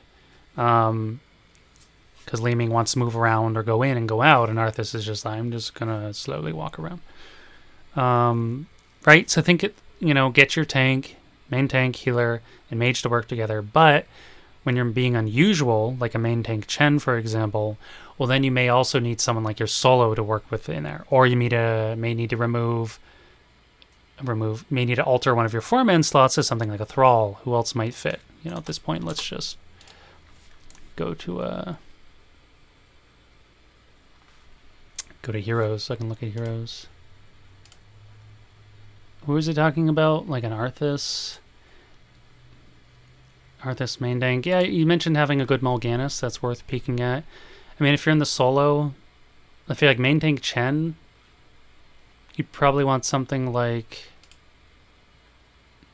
I would highly recommend Imperius, although your PvE is like non-existent from the front line, but there's ways that cannot matter. Blaze could be pretty interesting as a solo partner, because PvE is solid and offers some ability and stuns. Tyrael's could be interesting, but I mean, at this point I would just Chen as a backup for triple Bruisal Shrines and use Anduin to light bomb the Chen. Yeah, I mean, like, this discussion becomes like derailed very quickly by like, how efficient do you want to be versus how much do you, or like how like meta or / optimal do you want to be versus leaning into like player preference / heroes they happen to be really good on. There's a balance in there. Like, I'm a proponent of, there's a lot of ways to win HOTS, and you can win HOTS with any hero, but it's true that some heroes are much harder to win the game with than others. And of course, this also is based on player skill and team identity and things like that. You can also Mal'Ganis. I'm not much of a fan of the solo Mal'Ganis, although he does shit on Sonya, which is funny. But all you do is like kind of stall her. She has the option to leave the lane in PvE while you don't. So that's an issue. Ha ha ha. Yeah. So these guys, they tend to roll swap Hex and Stro a lot. So Stro was Greymane game 1. No, shit, you were Greymane game 2. And you were the Jaina game 3. I forget who you were game 1.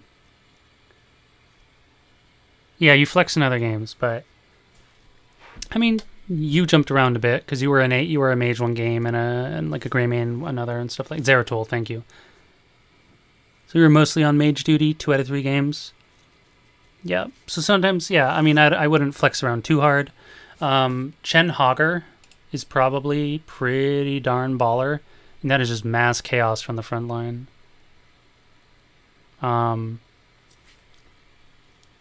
Yeah, Paradox brought up Triple Bruiser. At that point, like, you might just do that. Some, like, Chen Thrall Hogger shit or something.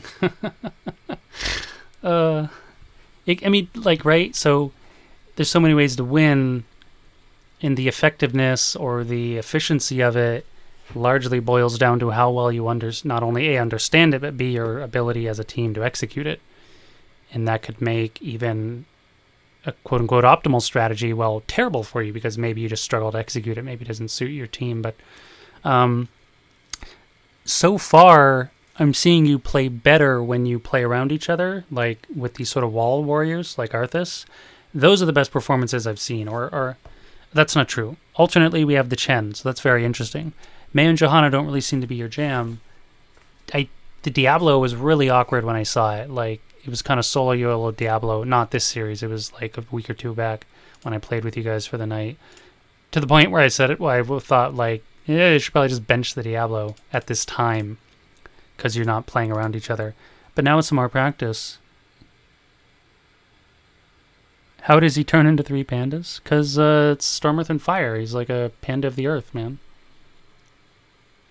Accident has a kid involving a panda. You were Rusty. Yeah, no, that's always there. As you can see, Diablo is my like second most played warrior. So I perhaps am a little harder judgment on him than maybe some other characters. If you play really well with Arthas, you probably do well with Garrosh, honestly. In one sense, they have similar play styles. In one sense, they don't. But there's some overlap there.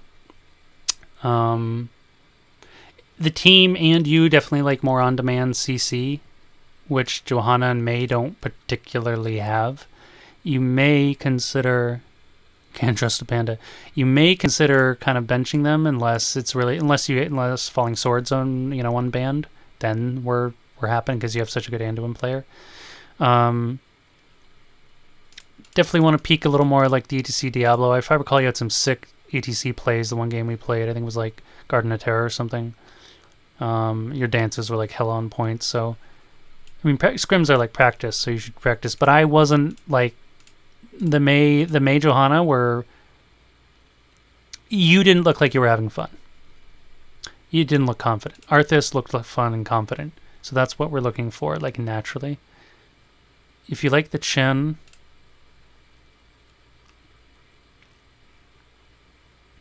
I mean, you can also maintain Blaze. You can also maintain Imperious, but you have to be really, really, really good about landing your Qs. But there's also ways to facilitate that. By also doing other weird shit, like running Rexar on your 4-man, and then Misha stuns on you Spear. Then you drop, like, Stukov Silence, and then, like, the Mage or whatever murders them. You can do all kinds of stuff. We banned Stukov because he wasn't having fun. Yeah. That's important, too. Pick your poison and get rid of it. Stukov's and silences in this game are really strong because there's so few baseline ones. Baseline means base kit, not ultimate talented, of which that's a bit of a bigger pool. It's like what Stukov and Alarak, I think, are the only baseline ones. And then of course people can talent it, like Brightwing can talent it at 16. Obviously Sylvanas can get it at 10. I'm pretty sure I'm missing 1 or 2 somewhere, but Cho'Gall can get it on the bomb. I forget what, maybe 16 as well. Am I missing anyone else? Malfurion, Twilight Dream, level 10. Isolation, 10.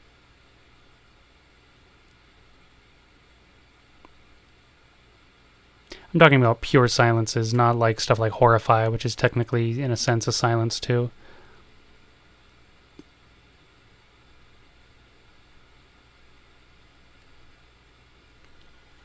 And there's like the level 20 upgrades, which silence, like, and Deckard's stay while upgrade and stuff like that. Okay, I haven't been looking at chat.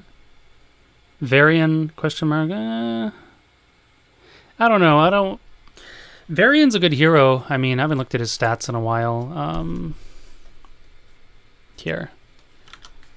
Not that I'm always stat driven, but I am curious, especially since I'm not as in tune to the game as I am normally. Apparently Kerrigan's murdering all life these days. Varian's usually around 50, yeah, 50.22, so literally 50%. Yeah. No, I don't know. Varian wouldn't not suit you, but I personally, these days, prefer hit the ground running, not wait till level 4. I want to see you just, it's go time, right, from level 1. And heroes like Imperius or Chen or Diablo or ETC, or relatively speaking Arthas, Garrosh, they like let you do that. Heroes like Mei and Johanna, they don't let you do that. Heroes like Varian, they don't let you do that. You need time, or you need very specific combos. I think the way you guys want to naturally play especially between like Bramble and Stro, you have a lot of aggro potential.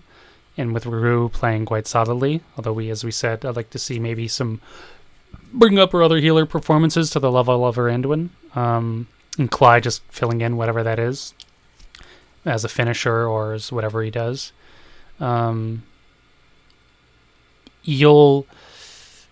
It's like I feel like you guys want to gain tempo like right away, but you don't always draft for it.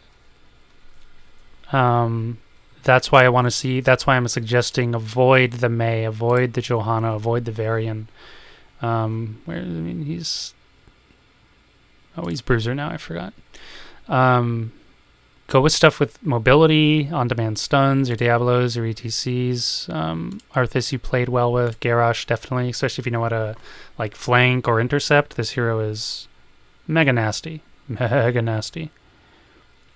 Murden's all-purpose. I personally don't enjoy playing him, even though I have him to high levels. This was like back from alpha or some shit when I was learning the game. Stitches lets you make plays, but again, you got to be a pro hooker, and the team has to play around it, like all game long, in the main tank slot anyway. There's some weirdos who run him solo because he has like some PvE damage, or did they remove that on Slam? I don't even know. Main tank Blaze also pretty solid, but again, he has wind up on his stun, and that can be booped or disengaged essentially before it happens. The Chen, I think you should play around with more as the main tank slot. Imperius, incredibly strong with the right components and player skill. We're all talking main tank slots here. None of these are... There's a bunch of other heroes you would complement some of this. Like if you're taking Imperius, you should have something like a Thrall or Rexar in the 4-man. You need like very easy stun access or root access on another hero for you to really reliably land that spear. That being said, it doesn't have to be roots. It could be heavy slows as well, which usually comes from like a support or mage slot rather than like a frontliney person. Yeah, basically that. Thrall and Rexar are your best bets to run with the Imp and the 4-man. There's pretty much nothing better because there's still bruisery. Yeah, pretty much nada, because they also can run around and do map stuff.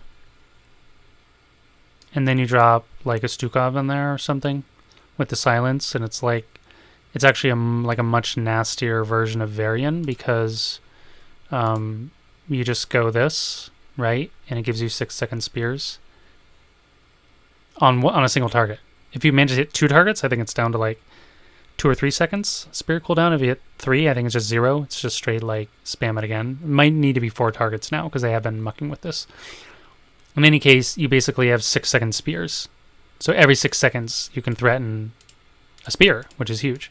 If you're taking this, you have to ban Brightwing, because if Brightwing polys the Imperius while he's spearing, it instantly drops whoever's on the spear. And it's very unfun. So you have to ban Brightwing if you're running this, or you're just going to be super sad. You also might want to ban Anduin for similar reasons as we discussed, but your threat level is so low cooldown, you may not really need to worry about the Anduin as much. Yeah, Zul'jin with the bear, pretty much. Yeah, basically just ban Brightwing, go from there. That's your main counter with the main tank imp. Yeah, I would start with sort of like less all-in heroes than Diablo. Start with this like Chen and this Imperius and stuff like that. And then once you get really cozy with that, then you can go to Big Red. And do Diablo things. But I wouldn't recommend it right now. I'd say work your way up there. I'm not saying because he's better than all these other heroes. I happen to favor him, but that's just bias. But because he's more... You need a more refined sense of positioning and opportunity playing Diablo to really shine.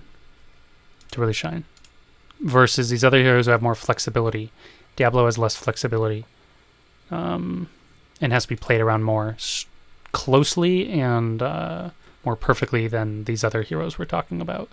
He's less forgiving, essentially. So it doesn't make him a better hero, it just makes him what he is. The reward's really high with him, but also very easy to just kind of run around and feed. So I'd keep him out of the pool for now as well.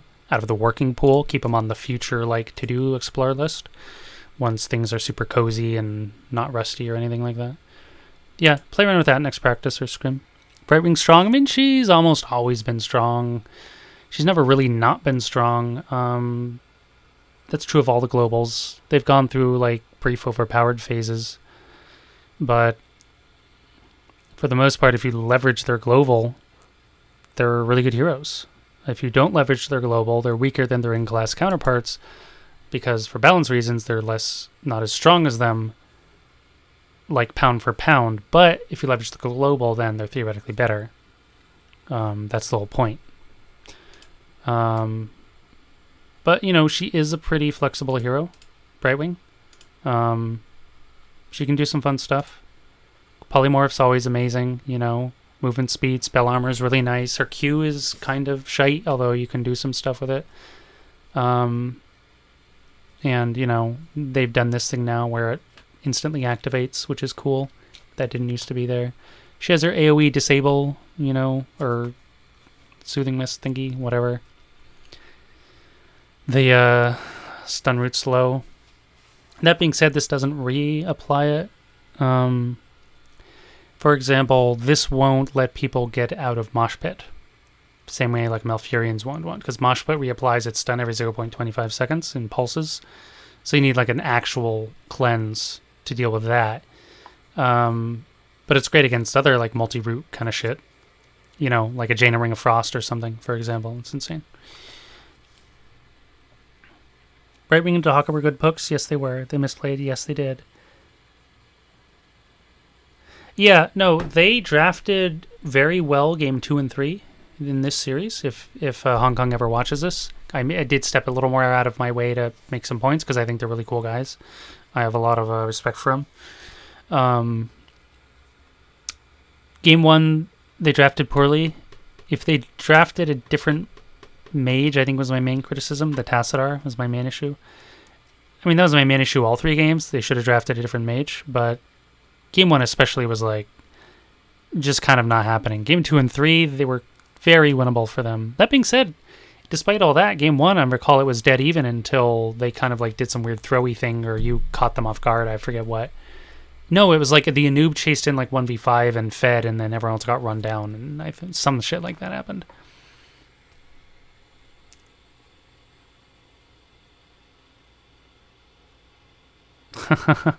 Yeah, no, they're super cool. I think you guys are slightly further along the making calls or team fighty track, but they showed a lot of potential. I mean, they had some sick moves tonight. Game 2 is pretty close. They were just too passive. That was the main problem. Game 1, they had that super nasty camp invade that totally got the game back to neutral / it was anyone's game. Game 1 at the end. Yeah, I'm very happy with the Entomb use this series. Game 3, again, a lot of potential. Even though we argued some draft stuff, it was more like some misplays. Yeah, the Brightwing spent too much time top. Every now and then they were split up. Varian, one or twice, was maybe running around alone, trying to like taunt people. That was a little weird. Tychus went bigger the R, but they didn't have a finisher, so his damage was actually like he should have had like 60 to 80k damage, and he had like 46k damage. Because of that.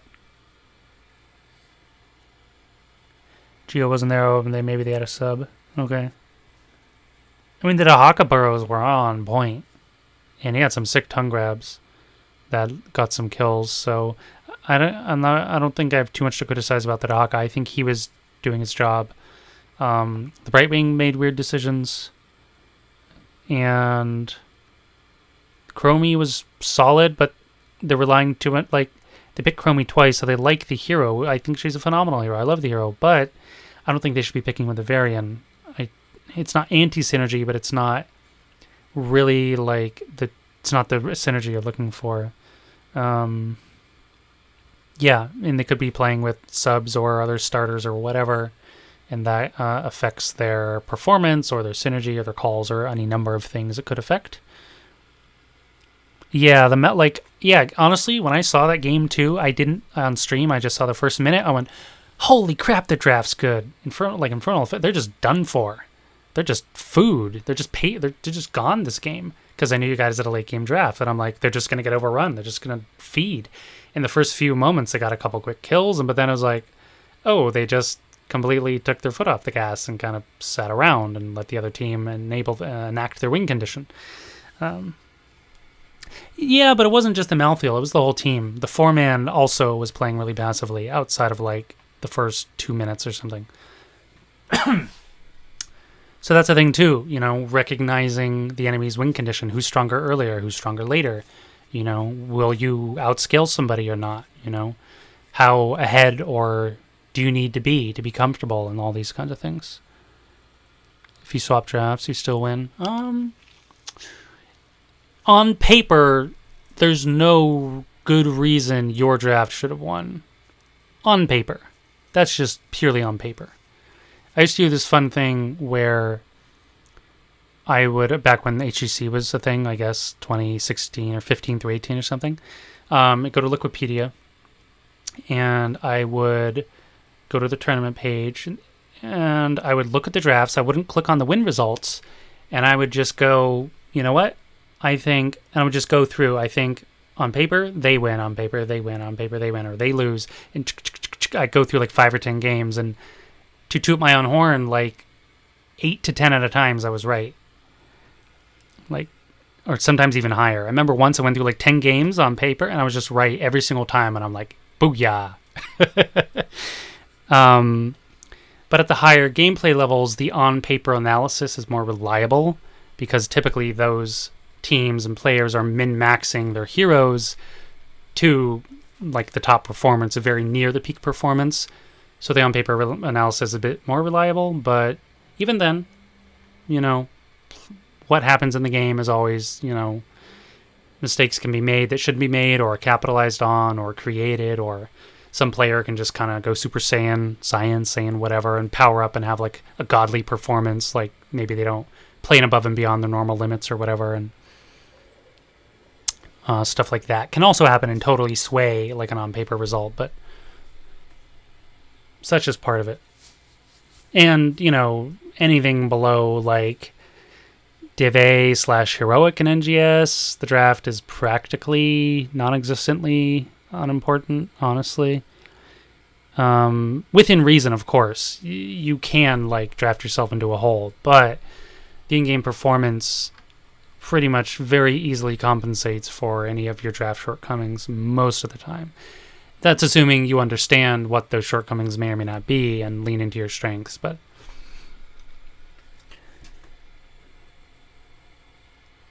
Valk with Cassia too, I think that would pair. Oh yeah, I didn't even notice they didn't take that. They went Ball Lightning. No, I mean, Valk isn't a finisher either. It's just it helps compensate for your lack of a finish by displacing the theoretically low health target. But again, the Anduin, like, You gotta ban your biggest counters. It could be that you're playing a team who doesn't play the biggest counter, but if you don't know and you're going in blind, you gotta ban it, or at least one of them, like this Anduin or this Brightwing or something, that we've been talking about. Typically, the saves come from the support slots, healer slash support. Medivh also, same thing. But down, again, Medivh tends to be a high team pick. Same with Abathur. It's pretty common in like Master GM games. They just first ban Abathur and Medivh like all the time. Even on Storm League and stuff. Very common because pretty much every team has a Medivh player or a Abathur player, for example. And he's such a pain in the ass to deal with when played well. They tend to just ban him because we're not going to deal with this nonsense. Because remember, HOTS outcome is always your stuff plus enemy interference equals outcome. So, yeah, if you give them a hero that's high interference, like Medivh is basically the pinnacle of interference in this game because Force of Will and portals break the game, essentially, in unfair ways. That's why I call him a cheater, even as Medivh cheats is his level 20 talent, right? Me. Where's this bastard? Medivh, yeah. Medivh cheats! Total cheater. Yeah, so this guy is the pinnacle of interference in this formula of your stuff plus enemy interference equals outcome. Polar into throws, yeah. Layla into taunt, yep. Coincidentally, I very much like Garrosh into Medivh, actually. Even though portals can save, if you play around the portals, you can also punish. It's kind of a double-edged sword. Medivh Stitches is a little gimmicky. Almost too gimmicky sometimes. Has potential, but not necessarily always the outcome you'd like. Abba solo? Oh, do you mean in the solo's lane, or literally playing solo on the ladder? I assume you mean solo lane, in which case it's very good. I mean, Abba also changes the equation of the game in a completely different way. Excuse me. You're not picking Abba to play the solo lane so much as you're picking Abba to play globally while holding, or you're responsible for a lot of map tempo / annoyance, right? Because you can place mines in, common rotate locations or movement locations to dismount people. You're supposed to body soak / hat soak and get, you can soak 2 lanes at once, stuff like that. So you're responsible for a lot of essentially filling space. You're in a sense, you're freeing up a slot, because you can do the work of 2 heroes in lanes quite commonly. Of course, that they have heavy push or siege that may be turned against you, but the common point of an Abbey is you have a really strong 4-man that they can't ignore, and you get a really good hat target. I actually prefer frontline hat targets over your typical Greymane or Genji or something, or whatever. Frontline hat targets means heroes who can just sit there and kind of be invincible with a hat, like Johanna, Muradin, sometimes Diablo, and just really benefit from it. Yrel. That being said, clone, if you go clone, that does give 25% auto damage, so ideally you have a frontline target and a good clone target. That being said, even cloning a frontliner, sometimes the way, having 2 ETCs or something is 2 power slides and boops, and it's a matter of identifying, do we need more damage or do we need more control to win these fights when you clone, basically.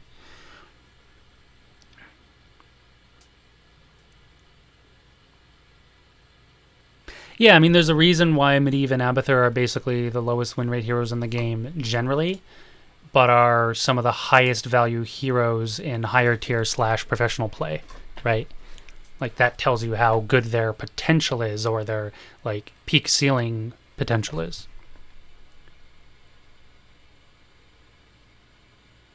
Yeah, what Paradox said is a really nice scaling, basically that, yeah, scale, exactly. And that's the fun thing about Abathur, is he's very flexible, and he enables these really interesting strategies with 4-man.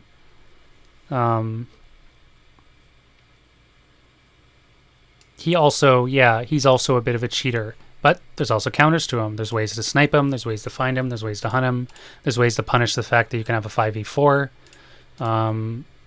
Like especially pre-10, Abby teams are typically weak pre-10. Typically, I say, because they could draft a 4-man that's actually better than your 5.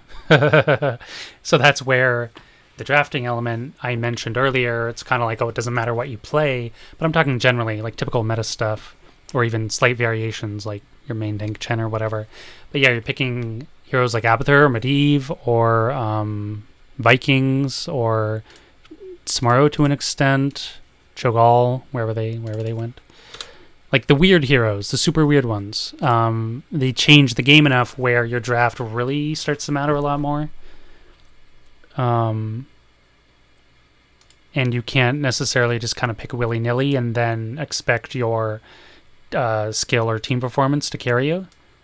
Because the weird heroes, while they can potentially give you a much stronger set of tools to win the game, incorrectly drafted or used, they also... It's one of like the quickest ways to lose the game as well.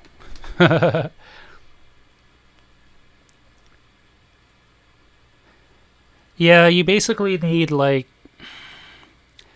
some really dream situation on Cursed Hollow or Alterac where the monstrosity can eat like 10 waves of minions and turn into like a super monster and somehow draw their attention so it never, like no one ever goes to hit it and somehow it doesn't get hit by towers. It's hard. It's hard to make it work. It's a little hard to make it work. I mean, I miss the old Zagara Abathur strategies back when his mind, you could cast her Nidus at where the mine was and just go in and like clone them both and mow down forts and keeps. It was hilarious. I won a lot of duo games like that back in the day. Mega cheese. You can also do Zagara 4-man. It's weird, but it's like the main thing is when you pick something is you need to ask, how is this going to help, not me, how is this going to help us win the game? When you're playing solo on ladder, yes, how is this going to help me win the game? Because who cares? Be selfish. That's usually the best way to win. Some weird combination of selfishness and teamwork on the ladder tends to work well when playing true solo. I've seen this hero do really well in Div B on some maps, like Volskaya.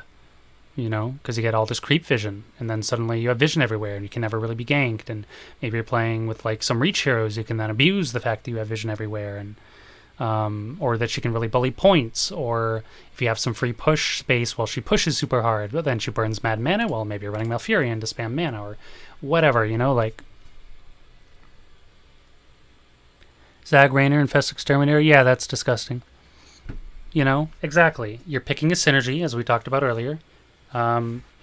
Siege / put. When I say push and siege, is basically interchangeable. That's a really good synergy. That's an excellent synergy, and then you learn how to abuse it, especially early when enemies can't react very well or are kind of unsuspecting of your combo, and then oh shit, we've already lost a couple towers and a fort or whatever, and then maybe you run it with like a Tyrael or a medic or something hilariously obnoxious to shield you or zone. Yeah, or a Sylvanas, obviously. Some combination of that, like Raynor Sylvanas, Zag Sylvanas. Same thing, because of Black Arrow. And Possession at 7. For stealing the Archer minions and stuff. Sorry, 4. They moved it. This is really good too. Same thing. Pretty much never want to grab the melee minions. Grab the Archers of the Mage. Yeah, right. So lean into stuff like that. Take 2 or 3 heroes, build a synergy. Don't worry about a 5-team synergy. You probably don't have the on-the-spot drafting experience / intuition, whatever, to do that consistently. But start with 2 or 3 heroes, right? Potentially good. Not necessarily inherently good.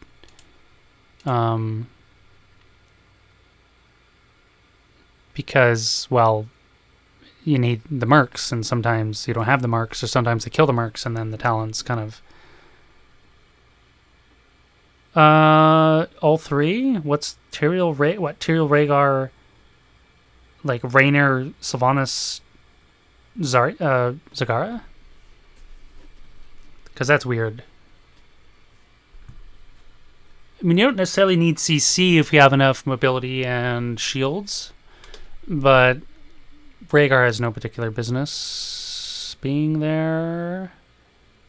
Honestly, even though Rhaegar is my favorite fave doge, as you can see, he's my most played healer, but if you're doing that kind of strategy, you should probably just be playing Lucio or Whitemane. Lily? Maybe not Lily. Probably Lucio or Whitemane are the top. No, maybe, no, maybe, no, maybe, no. So you should be running like Oriole, Lucio, maybe Whitemane. Whitemane's super tricky. Lily, maybe, but again, tricky. Probably not. Maybe. Really, like, probably Oriole, Lucio are my top two for that kind of draft. Yeah, at this point, so once again, it's the formula. Your stuff plus enemy interference equals outcome. So traditionally, people lean into stuff like CC and roots and silences and blah, blah, blah. But if you have really high defense and really high mobility, you don't need to worry so much about like enemy stuns and slows and roots, for example, because you're really good at either dodging them or absorbing them in the first place. And then you just keep doing your thing, which is pushing or like counter-engaging or sustain damaging them or whatever. So that's fine. But if you pick insufficient amounts of defense or mobility and lack the stuns, yes, you're going to run into a lot of trouble because you haven't reached the point where you can ignore, where you can compensate for having no true like traditional CC. So that's a component thing of the game. That's like a puzzle piece you need to understand. You're picking a win condition like, oh, push. So you pick a lot of push. Rhaegar pushes a lot. Yeah, he's the best PvE support. Absolutely. Just fill up all our slots with push heroes. Push, push, push. But then when the enemy shows up to interfere, oops, we can't keep pushing because we don't, have all the tools we needed, and they're able to interfere. Their interference is higher than our stuff. Therefore, our outcome is now undesirable. So you then need to draft in such a way where you can keep performing your win condition even through enemy interference. That is very important as a concept, right? Very important. Or if not, keep doing your stuff, at least manage the enemy, fend them off, or maybe pull back and then come back in and do it, or maybe just run off and do it somewhere else, which is why you have, the traditional quote-unquote juice pirates. I don't know who made that name. I don't like it, but it's what everyone knows it as, and you just go dropship. They show up to stop your push, and you just go, see you later, nerds, and drive to the other side of the map and keep pushing with all your mega push. And they're like, what do we do? Right? Because you have to hit level 10 for that to work. But even in a lane, she's a good death ball hero in general. So essentially what you're doing, it's an archetype. Death ball's an archetype. Yeah, QM can be hit or miss, but still, conceptually it is incomplete. Because you went too far into push and not enough maybe a little bit of support / sustain so you can guarantee your ability to keep pushing even through some interference. Excuse me. So things to think about. So you said what tank? What was mentioned? Tyrael? Tyrael's fine.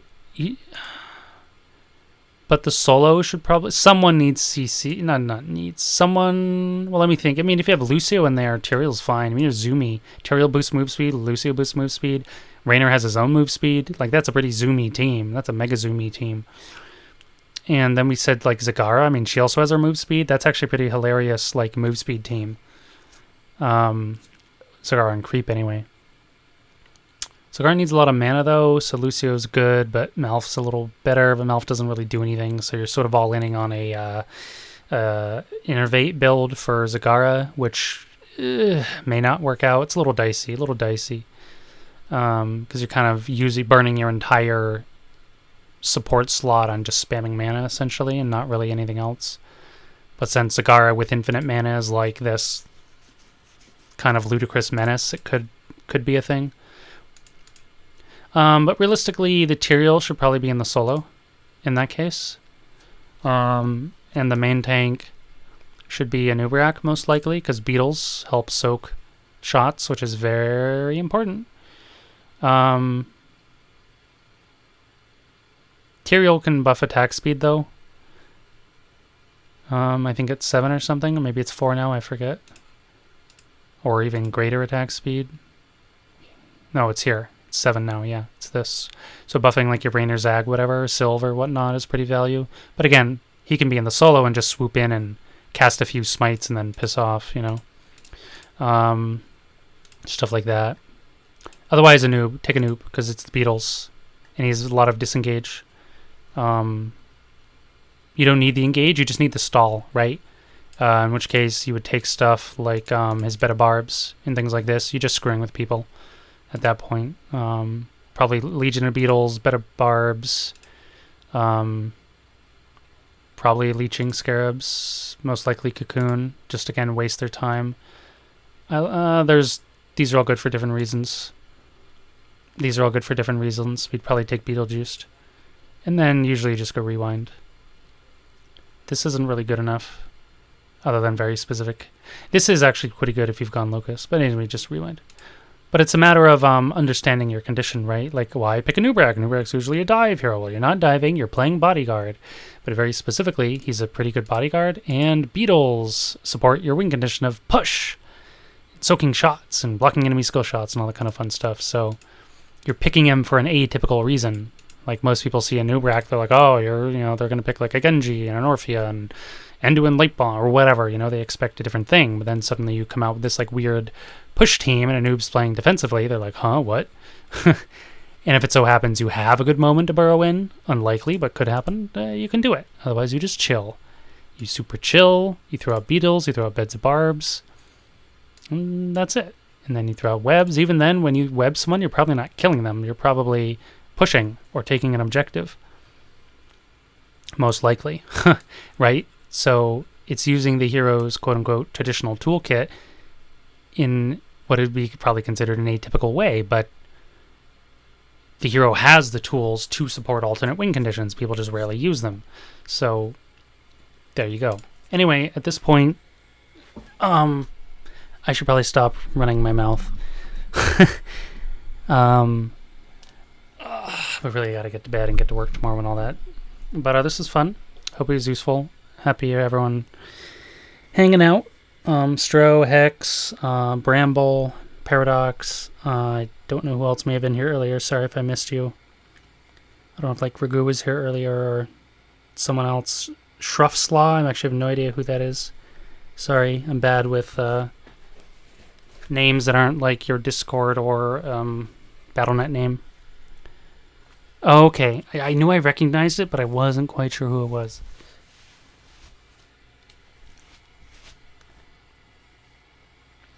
Yeah, no, this is good. I've also been overdue on some analysis and game theory. Anyway, this last hour was like a lot of game theory, but there were some practical draft examples and combination discussions. Paradox had some great comments, basically just mirroring thoughts I might say or didn't say. But he came in and dropped some great knowledge as well in both here and much earlier, like in the Dragon Shire game and stuff. So yeah, GG's to all.